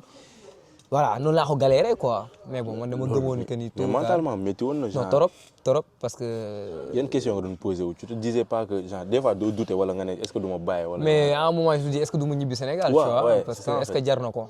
loolu laa doon wax quoi dama est-ce que jar na ko après benn instant boo xalaatee li nga bàyyi sa ginnaaw xalaat ni nga def ba egsi fii est-ce que delluwaat aussi du nekkaat recommencement tu vois après ak waa Gale bi ñu waxtaanee ma ne non finalement je préfère rester quoi tu vois après ma wax ko agent am ne ko nag toog fii nii si hôtel bi nga tëj nii moom arrangé wu ma. je préfère delluwaat sax si université ba. étudiants yi ma nekkaloon au moins foofu am nga vie de. c'est ça vie sociale quoi. am nga vie sociale am ñi nga waxtaanal. am na ñooy lekkandoo ñooy naanoo lool quoi. donc je suis retourné. là-bas. j'ai fait quelques semaines encore là-bas toogaat ak ñoom xaar affaire ibbi nag mu contacté waat ma pour ma def ay tests dem naa ay équipe comme ay Bolu Sport détail yooyu noonu. mais il m'avait pas retenu. dem naa Bolu dem naa Fatick Karagum Group tu vois. Karagum bi Alsane Ndaw nekkoon. waaw sa laa dem fekk fa Alsane Ndaw sa année boobu noonu la si lay door a dem kii. mais bi ma fa fekk foofu noonu c'était juste période hivernale bi la woon quoi. donc mu ma ñëw gars yi jël ma 1 mois test. du coup 3 jours laa def test. ñoom ñu validé tu vois. ok léegi nag li desoon mooy ñu contacter waa Sacré-Cœur yi pour. parce que da nga nekkoon en contrat ak ñoom. maa ngi woon contrat te ñoom ñoo ma formé donc da ngay am indemnité de formation. du coup c'était compliqué ñu directeur bi chaque instant bu woo ma ne ma sa président bi ba léegi mooy loolu bëggul bàyyi bëggul xam nga joueur bi door a jógee Afrique ak conditions yi ma fa ñëwee. c'est pas évident. donc ñoom mënoon nañu ma bàyyi ma signer pour plus tard. bu ñuy réclamer plus tard quoi mais non ils ont décidé ñu bàyyi. bloqué dossier bi. finalement signé wu ma foofu. mais moment boobu la waroon na métti si yow. trop parce que en fait li si gën a grave mooy je suis parti avec l'équipe pour faire kii hivernal yi. nga dem def stage ak ñoom stage ñu validé ko mu ñibbisi ak ñoom ba premier match championnat di commencé maa ngi ak ñoom. kon yow dans ta tête jàppoon nga ni man déjà waxoon nañ ma contrat bi ñaata laay fayeeku lan mooy sama numéro de maillot et tout yu bëri ba ma testé maillot bi donc man li ñu doon xaar rek mooy président bi validé. ma signé finalement ma xëy benn jour nii rek veille match premier match bi. c'est ñoom premier match directeur bi ñëw ba sama ne ma instant yii nii mënatuñ la téye quoi parce que président bi bëggul bàyyi et tout noonu ne ma jëlal sa bagage. loolu bu la ko waxee noo réagir. man j'étais choqué parce que le fait que Alsane Ndaw def au début après que. fay ñu indemnité de formation si moom. fekk sa kii man aussi la même chose ma topp si. donc président bi ne bii moom saa yi du jàll quoi soit on paye li mu laaj. soit ça ne repassera quoi. xam nga yaa ngi raconté moment boo instant yi moment bu métti sa kër après moom ngay voilà moom waxtaan tey jii nii xam nga ku ma waxoon après di ko waxtaanee ji nii mooy loolu bi nga koy dund yaa ngi jàpp ne mooy moment bi non compliqué parce que man dama ni woon pa avec mère bi du ma leen teg am xas nañ def li ñuy war a def ba pare donc man la dépendre quoi je vais pas nekk fii di leen woo tout le temps di leen laaj xaalis affaire yooyu dama dem ba après ñoom dama désister ak agent yooyu am beneen agent moo contacté mais agent bi ma contacté daf ma ni carrément que dafa bëgg ma signer ko contrat de 3 ans d'abord mu door ma tur équipe. c'est risqué. ma ne ko loolu du ma ko def. bah oui parce que mu fi nekk amaguma équipe ba pare nga bëgg ma signer loo contrat de 3 ans xalaatuma ko sax après man finalement si ay auberge laa doon fanaan affaire yooyu noonu damay yeewu du ma am lu ma lekk. am na sama benn boy moo la expliqué noonu carrément que ni moom laa expliqué woon cas bi. waaw ba ma nekkee si université ba. boobu moom tamit basket da doon basket aussi. parce que comme léegi man sentiroon naa ne kii sportif la. donc maa moom ñoo doon ànd def lu bëri. léegi nag ba may defi ay tests yi moom di football moom mi ngi def ay tests yi basket. yàlla def na ñu dajewaat Istanbul. ah ouais. du coup Besiktas la fa dem def test. gars yi téye ko si booy ndaw yi quoi. mu am fu mu xaw a logé noonu. léegi nag finalement man auberge bi ma jëloon ak moom fi kii am nekk sorante wuñu du coup man fa laa daan yeewu su ma yeewoo comme amul damay ut ay bonbons yu ma lekk vite fait takk sama sac léegi dama koy daw def ko mode entraînement quoi daw ba si moom léegi ngoon maa bi noonu ñu ut du ñu kulo coob nii affaire yooyu noonu comme fi mu dëkkoon dafa am ñeneen tubaab yi mu fa dëkkaloon bëgg ma woon ne ko disturb quoi man ma takkaat samay bagage daw ñibbi si quoi bu ma xëyee defaat noonu lañ daan def pendant 3 semaines 1 mois. ay dund nga de. non lu métti billaahi lu méttee mais loolu raconté wu ma ko ci bëree. billaahi loolu maa ngi koy doon raconté nii. exclusivité ñoo ko am. ma ne ko exclusivité après bon noonu yàlla def nag agent bi ma contacté woon gis ni Karagum Group validé woon nañ ma te Super League la. mu ne ma pour amal la équipe 2e division c'est facile quoi vite fait la du coup si lañ ma yóbbu. ko jëli sport boobu noonu ñu ne ma ñoom moom. pare nañ pour ma ñëw signer directement quoi. naa ñëw def 1 semaine rek après tranquille bi ma ñëw def 1 semaine ñu génne contrat bi après mu signer foofu quoi c'est l'affaire yi tàmbali quoi. kon yow mais li awee dafa léegi dafa jaaxal. non mais parce que bu may jógee DC di dem. maa nekkoon capitaine instant boobu noonu. doon jouer di dugal et tout mais après ba ma demee journaliste dañoo bind comme quoi dama dem defi baadoo yaa awee dama dem defi test et tout quoi. Alors que c'était pas le cas. boobu laa dem ak sa. gars yi après gars yi dañ koy gis technique alors que. waaw alors que demeewul noonu. mu lañ bind si journal yi ak li am demeewul noonu. mën nga wax ni moment boobu mooy moment bi gën a métti sa carrière presque. waaw bokk na si moment yi gën a compliqué. parce que boobu mooy début bi. après bi loolu jàllee après bon galère bi commencé woon na si équipe turque bi xam nga Turquie rek ni ñu mel. début bi doo ñëw intégration bi langue bi aussi compliqué langue bi. ñëw nga booy bu ndaw nga équipe bi fekk nga équipe bi commencé depuis 4 matchs. ah ouais aussi. ngay door a egg si. mu ñëw war a dugg si war a bokk si boobu ñu ngi si dynamique de victoire et tout. donc ma ñëw war a intégrer au début coach bi m'aimait pas carrément. waaw won na ma ko. te dana koy won nii quoi si entraînement yi problème yooyu parce que ay turc lañ donc ñoom. ils privilègent les joueurs turcs. du coup man gars yi bu ñuy def 11-11 nii man damay génn daf may écarter ma dem préparer physique bi. def sama séance bopp. il faut di daw rek. di daw léegi nag man comme maa ngi door egg si. ma mun a wax dara. non say centre de formation bi laa dëkkoon. foofu presque chambre yi comme appart la parce que chambre y a tout donc fa laa toog kul sama kul salle ba musculation mi woon si suuf du coup man damay wàcc bu gars yi defee seen séance ba ñibbi. man ma wàcc def sama beneen séance yéegaat. dolli quoi dolli xam naa ni tôt ou tard dina ma may sama chance. et bu ma ko mayee foog ma saisir ko quoi. pour loolu foog nga liggéey. foog nga liggéey plus que parce que gars yi ñoom ñu ngi joué. donc yow t'es obligé nga def plus que pour mu leen dab. amoo rythme bi ñu am déjà amoo rythme bi. te ça faisait longtemps joué ma parce que man depuis avril mars c'est là quitté DC dem. donc j'avais plus de compétition depuis. nekk di galère foofu ba mois de septembre laay door a signé. yu ko ma xam ne dama am retard donc noonu laa doon def gars yi bu ñu defee benn ma def ñaar bu ñu defee ñaar ma def ñett noonu ba match de coupe daal coupe turque la may door a may sama chance. ba saisir ko après depuis si la affaire commencé ko boobu moom du la mën a teg. non après c'est fini bi ma dugalee coupe de Turquie bi noonu dama dugal sax ñu bañ ko quoi et tout. après mu xam ne booy bi am na il a quelque chose avec lui quoi. non man yooyu moom saa yi. yaa ngi 9 xam nga lu gën a 9 la ma joué loo. 9 la bi parce que tellement dañoo bëri woon milieu terrain. woo ma ne ma gis naa ne que am nga sens bi xanaa da nga mos a joué 9 ma ne ko man 9 lañ ma formé. mu ne waaw d'accord kon coupe bi 9 laa lay teg. mais xanaa genre faux 9 nga nekkoon. numéro 9 carrément 9 fixe. fekkee teg tànk. billaahi bi may dugal teg tànk la sax arbitre sifflé hors-jeu. après mu xam ne kii mais après de base 10 a doon joué quoi. mais match boobu moom 9 la ma teg. semaine bi stop juste mu dugal mu si groupe bi parce que mosuma woon bokk si groupe bi. ba après match coupe boobu nag si la commencé bokk si groupe bi et tout léegi nag après si la affaire yi commencé quoi may bokk si groupe bi une fois deux fois mu may dugal ay 10 minutes 15 minutes. ba benn match nag commencé jël sa marque. voilà tàng nànk ba après ma commencé titulaire xasee titulaire nag. dootoo génnatuma woon moom. numéro 10 a doon joué enchaîné 2-3 match di dugal après c'était fini match yëpp laa doon joué. bu amee kuy génn sax keneen lay xool moom. billaay ma kaay toog waaye man moom dootuma woon génn moom. doo doon rëbb bañ may la ba am ko kañ. c'est fini c'est moo tax affaire moom saa yi bu la si kenn nax yow del liggéey di denc rek tôt ou tard di nga am sa chance te chance bu ñëwee moom foog nga saisir ko. mais dafa yombul quoi. non yombul surtout nga nekk si moment yoo xamante ne yow déjà yaa ngi bàyyi sa famille. ñëw dëkk yow kese. te instant amoo dara loola leer en fait xamoo nax dina baax xamoo nax du baax yow li nga mën rek mooy entraîner jàpp si yàlla. moo aw fu nga jël benn recul en fait. si yow yan capacité yow nga développé si moment yooyu yu la permettre yow nga génn si. rek capacité man tey nii mën naa ne dara mënatuma jaaxal si football. parce que gis nga fi ma jaar quoi. tu es allé au fond quoi. voilà dem naa ba si trou bi donc. même yii nii mbégte bi nii sax doo ko bëgg a kii parce que fi nga jot a jaar moo tax tu vois donc tey boo dee dem moo tax dañuy naan après ay nettali lay doon. man xamoon naa ne tôt ou tard ay nettali lay doon. man maire bi ba mu yëgee affaire si kaaw tukki bi sax daf ma ne woon damay jël bii ñibbi si. mais paa bi moo ne ko non saa yi bàyyi ko foofu rek.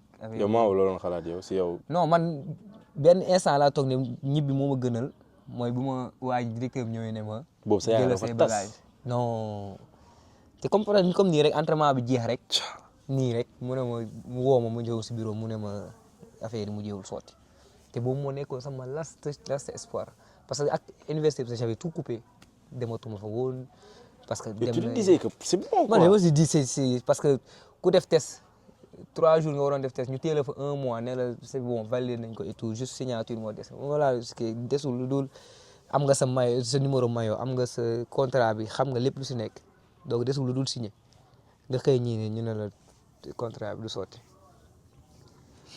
moment boobu noonu. ba mu jëlee sa bagage dund ko te bàyyi woo yow. mais après bon comme ni nga wax sànq sant yàlla rek li ma jëlaat lépp teg ko si loxo yàlla suñu borom xam nga julli ñaari rakk dénk ko sama bopp après tàllaat quoi xam ni yoon yamul si benn.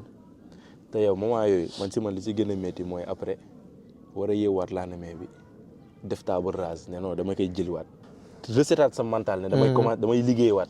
waaw mooy ñi nga bàyyi sa ginnaaw rek boo xalaatee mère bi paa bi xalaat xarit yi bi ngay dem ñaax yi na doon ñaax xam nga surtout paa bi ak mère ni nga xalaatee bu ñu sonnee si yow loolu rek doy na motivation quoi surtout que yow xam nga jugee Sénégal génn Sénégal ñu naan da ngaa defi test nga war a dellu si yaakaar boobu xam nga gars yi dañ lay xoolee nga ñibbisi dañuy naan non ça réussirul affaire yooyu pression sociale boobu noonu loolu rek pression la alors que xamuñu ni mu demee. billaay moo tax Sénégalais yi nañu bàyyi di teg pression gars yi quoi. loolu am importance na gars yi bàyyi di teg pression parce que gars yi nekk si Europe bu ñu xam ni ñu fi nekkee.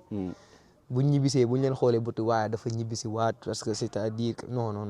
lim dund bul xam li gars yi di dund fii nii. fii gars yi ñu ngi siy dund lu métti waxuñu ko. loolu message bu important la. non mais bien sûr parce que man affaire kii ko boobu noonu à part ñi ma jege dëgg sama famille ak sama ñaari copains peut-être kenn yëgu ko. te ñoom ñëpp dañoo jàppoon que waaw Mouhamed Diop ancien capitaine dem na defi test et tout tu vois donc ñoom pour ñoom dama dem si équipe nii rek di def test di xaar bés bu rafet.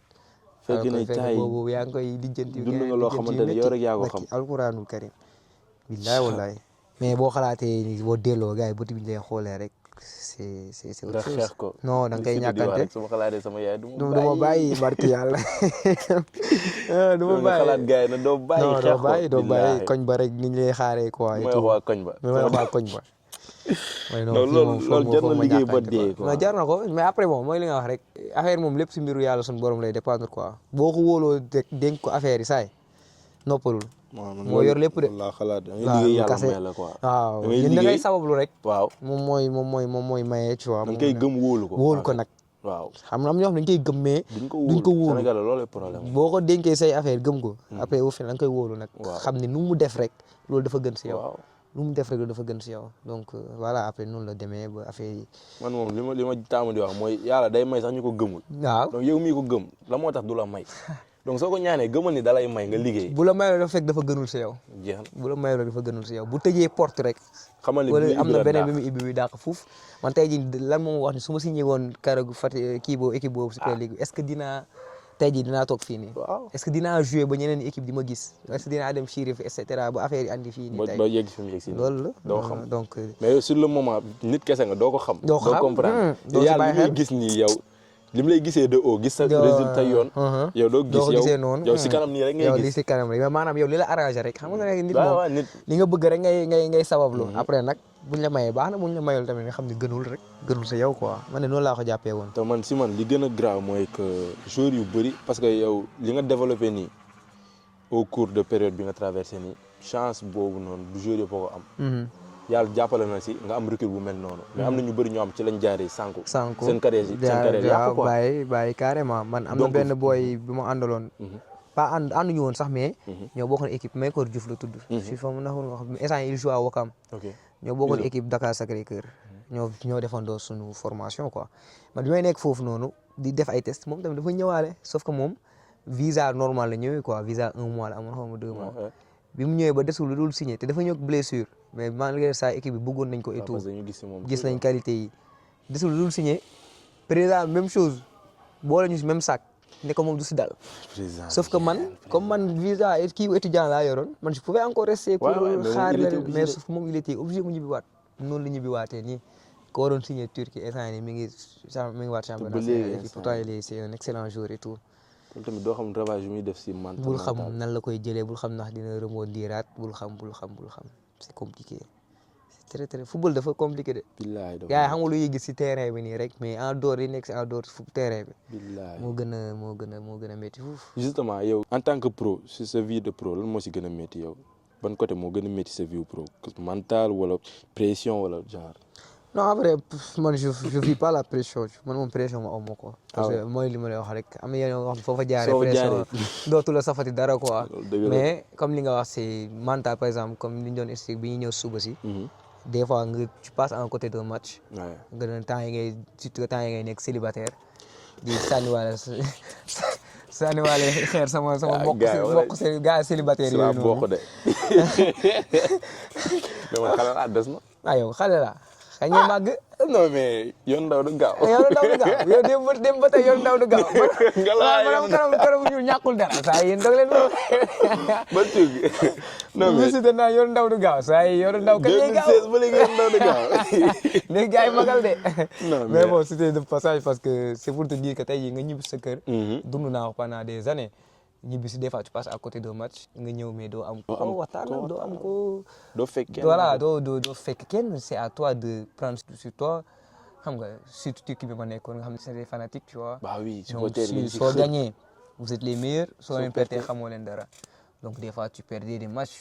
frérot tu peux recevoir des insultes sur les réseaux donc doo bëgg sax dugg si réseau xam nga tey mën nga pare match sax jaaroo defoo match nga ñëw. nekk si réseau yi pour passer à autre chose. mais mënoo dugg da ngay dugg gis ñu lay saaga mënoo dugg fenn dañ lay saaga. nga tourné doo gis kenn sa wet. donc da ngay obligé taal soit nga taal télé bu nga ñëw nga dem tëddi ba suba ak jàmm parce que suba yàlla la moom. wala leen xew. mais noonu nga koy dundee parce que c'est compliqué football c'est compliqué hein.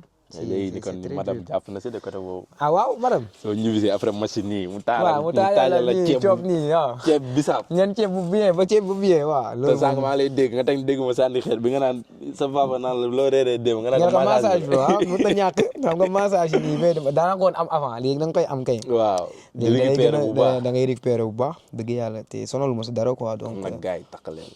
takk leen de yoonu ndaw du gaaw boobu ba léegi. jot na de man léegi ma kii de day ma gis nii rek damay ñëw rek.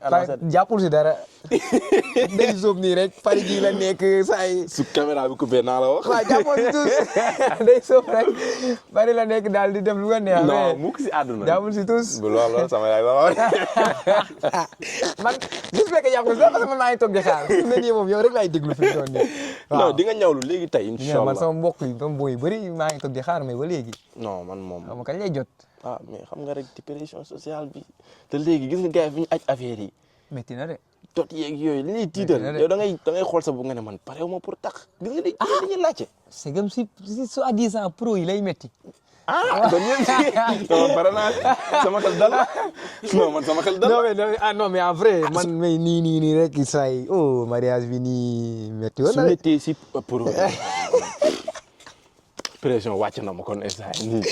mais après dañuy naan da ngay def loo mun boo tëddee na la loolu la tamit. kii dot xanaa moo dot si kii la nii rek mais farata bi bu wàccee. cang bi. waaw li si des yëpp ay futilité la rek. saa yi voilà kenn waaw jël ko voilà merci. jël ko ngeen def si ànd def si ay projet wala ngeen ànd def si lune de miel. looloo gën a jekk ngeen nekk fa di ko dépenser si ay mariage. mariage ay futilité de. yow sama mariage bi nii gis nga ko nii. waaw lu ne dañ nga ci lu doy nag. waaw def nga ci lu bare. def nga ci lu bare gis naa ko bu baax. ñàkk xam nga tey jii gars yi foofu la ñuy xaar. yow ay Jay-Z Beyoncé yooyu nga def. bord de plage nga dem.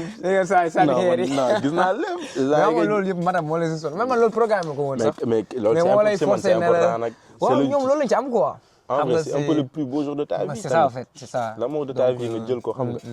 mënu ñàkk nga def si loo xamante ne day des pour sa doom si bu mag yi gis ko. gis ko woon ko photo yi et cetera quoi c'est. doo ko regretter c'est important non c'est important c'est important. jamais nga regretter ko vraiment. non sa famille moom. alors sa famille loolu mun si def. doo ko mos a regretter. doo ko mos a rëcc. avancement rek nga si gis. te da nga ci lu baax rek la lay jur. ah mais en vrai tu travailles pour eux hein. ah liggéey pour sa bopp. tu travailles pour sa famille pour sa. mu ngi kii rek daa question bi la wax de ma posé la ko wala question bi la laajte. non question bi non kii ah ouais non c'est bon. salade de fruits bi ñu ngi ñëw. madame day dóore de. non baa ma bañ a posé question kon du ma ko posé waaw kon nañ ñam foofu. non mais c'est important boo ñëwee xam nga tu as ta femme chez toi même bu nga perte nga gagné.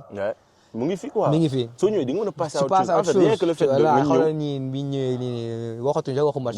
te pourtant t'as gagné. boo pertoon tamit tu vas faire la même chose. ça montre qu'il y a autre chose que le foot dans la vie. mais c'est très important. il y a pas que le foot dans la vie. il y a pas que le foot le foot c'est entre 10-15 ans max. exactement bu jeexee jeex na tu passes à autre chose à côté donc ñii fi ngay gis nii. ñooy nekk suba donc ñoom ngay ko donc bul nekk si période sa carrière rek foog ni que. du jeex wala genre yooyu noonu. carrière de joueur day jeex te bu jeexee tu dois passer à autre chose tu vois. exactement donc te loolu léegi nga koy construire. léegi nga koy construire léegi nga koy construire. muy sa relation ak sa famille. sa famille muy sa futur yow. say projet yow say projet say futur waaw c'est très très très important. bool xale surtout xale jeunes ñi doog a signé. surtout man côté boobu je pense que nouvelle génération joueurs yi dañu xaw a kii si côté boobu quoi. des premiers contrats. xam nga li may wax. man je me dis que même ñii door signé s'ils sont pas conscients de ça. c'est que vraiment amuñu nekk parce que bu ñu xoolee si ñi fi jot a jaar. te kaay am na quoi. te am na ay cas tey jii nii ñu bëree ñoo xamante ni amoon nañ. waaw football nañ fu nekk Angleterre et cetera tey yoratul. ndax lan dañ si tolloon foog ni que li ñuy yor nii du jeex. te alors que c'est pas bi ngay am soo si nekkee. boo si nekkatul du doon benn. du doon benn rentrée d'argent bi ngay am nii boo sa carrière jeexee doo ko am. à moins que tu as bien investi. am nga foo ko dugal que mu lay amal ay revenus et ce sera même pas les mêmes revenus que bu ngay nekk professionnel tu vois ce que je veux dire donc looy mën a investir daal investir leen ko waxuñu ak bul profiter tu vois parce que yaay daw si terrain bi yaay bu seddee yaay si génn yaay sonn yaay ñàkk yaay gaañu profitez-en mais faites la part des choses c'est très important. Premier contrat de finalité quoi en fait surtout. mais premier contrat du dara que le premier pas après premier contrat signé man loolu yàgg naa ko booy dee yi nga xamante ne dañoo signé tak fokk ni ñoom. loolu laa gis dama jàpp ne booy ba dañu jàpp ne suñu xasee ba signé premier contrat non mais foofu la fa la affaire yi door a tàmbali. waaw fa la métti yi door a tàmbali. ngay door parce que signé nga. mais yow personnellement ban carrière nga bëgg a def. surtout loolu. c'est quoi ton objectif ndax da nga bëgg a signé juste parce que ñu ne waa Mohamed signé na kase. non signé nga mais yow si sa bopp c'est quoi tes objectifs derrière.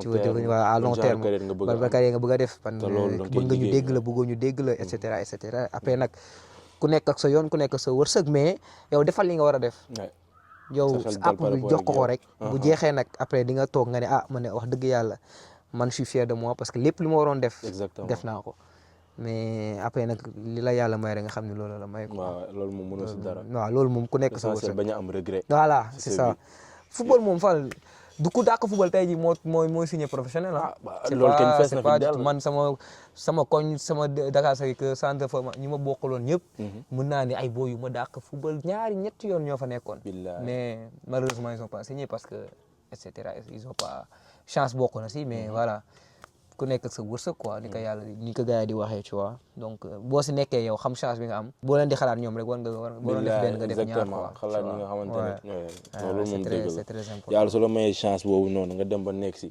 def si fulla quoi vraiment nit moom lépp looy dang si waslu ak rek muy football bi di menuisier bi di mécanicien bi ñëpp a si yam yow lépp loo jàpp ni loolu nga si fa la sa wërsëg nekk bu la si kenn ëpp fulla bu la si kenn ëpp fayda tamit loolu laa dem ba réaliser que genre joueurs yi fi ñuy amee déclic surtout mooy fi ñu njëkkee réaliser ne que football seen métier la liggéey soo ko defee métier man j'ai une phrase boo xamante ni on ne joue pas avec le travail travail moom saay liggéey bu mu mënti doon bu ko café ndax mooy sa source de revenu booy ma wax benn affaire nga làmb sa poche nii fajal sa bopp dafa neex de dafa neex trop bañ a dépendre si kenn te foo ko mënti amee baax na nag pas entre genre voilà mais si légalement quoi mais fajal sa bopp moom saay tey sa papa wala nga mën ko dimbali sa yaay wala nga mën ko dimbali wala dimbali sa soxna et cetera loolu c'est très très important te loolu nag daal loolu ko may lu dul ku nekk si li nga nekk rek nga focus si quoi waaw nga wasu lépp lu lay kii lépp loo xamante ne genre day dem si sa liggéey nga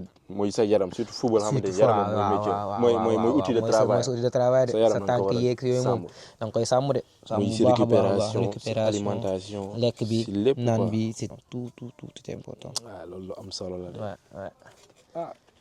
dafa le tour de instant yi nii moom waaw instant yi nii kay moom am nga exclusivité bi de am naa gaa aw moom nii moom waxootoo dara instant yi nii moom dinaa ci liggéey lu doy kañ waaw yaa ngi baax moom instant yi nii moom kontaan naa trop en tout cas vraiment man moom maa leen gën a kontaan yéen ñi def déplacement jógee ba Paris ñëw xam nga yow mi wàccee sa bopp may ñu lool yow déjà li ma may nii yow ma yow ko ay journal yu gën a mag yoo xamante ne dañu bëgg ñëw di wax ak yow maa ngi doog commencé dama la yónnee sama kii nii sama projet bi maa ngi koy doog commencé dafaguma dara nga ubbil ma sa kii ne ma saa soo bëggee nga ñëw c'est vrai loolu du lu yomb quoi mais après li yàlla comme ni nga waxee li yàlla def si biir avion lañ xamante après relation bi commencé noonu voilà yàlla mooy lii yàlla bi doon na ko bu yàgg. Ouais, exactement. donc c'était sûr que lii dina am. xamante si avion xam nga. waaw Ludo kii vol bi yëpp. Ludo kii waxtaan si lu mu bëri dóor ko métti. non après ñu garder contact waxtaan. waaw noonu la demee noonu la borom demee. baax billaay saa su ma la message yi encore kii la nga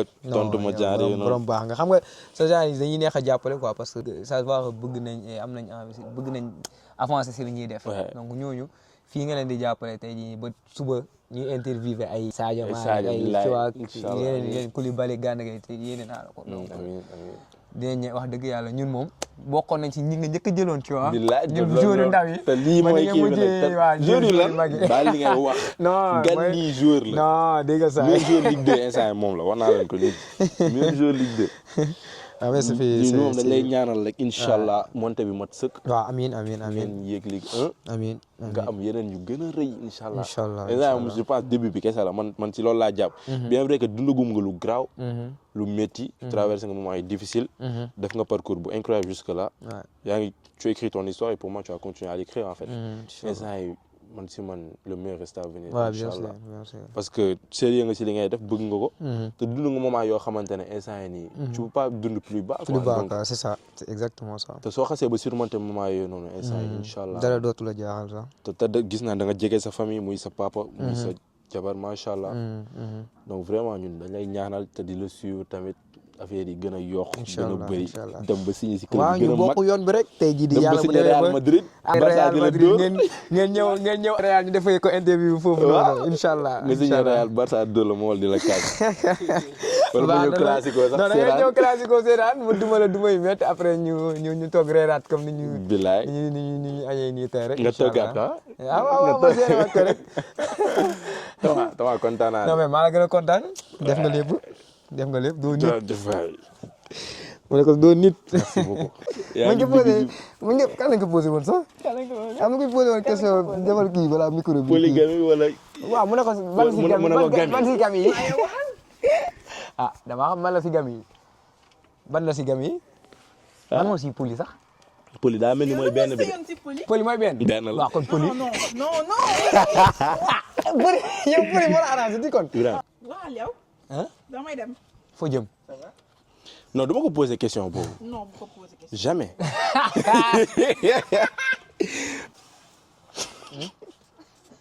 lan ngay laajte yow. bul poser question bi. mukk si àdduna. li ma koy laaj mooy ban conseil lay jox célibataire loolu laa koy laaj. mariez-vous. kese. man xaw ma question bi ngay wax sax en plus. moo ma jaaxal. man maa ban question lay wax sax. maa ngi dem. na sa xel dal. dalal sa xel bi. Il y a des nuits en Turquie où il n'avait pas de quoi manger. Pas de club, pas d'opportunité. Juste le silence, le doute, la solitude et lui. Dans ces moments-là, beaucoup auraient arrêté.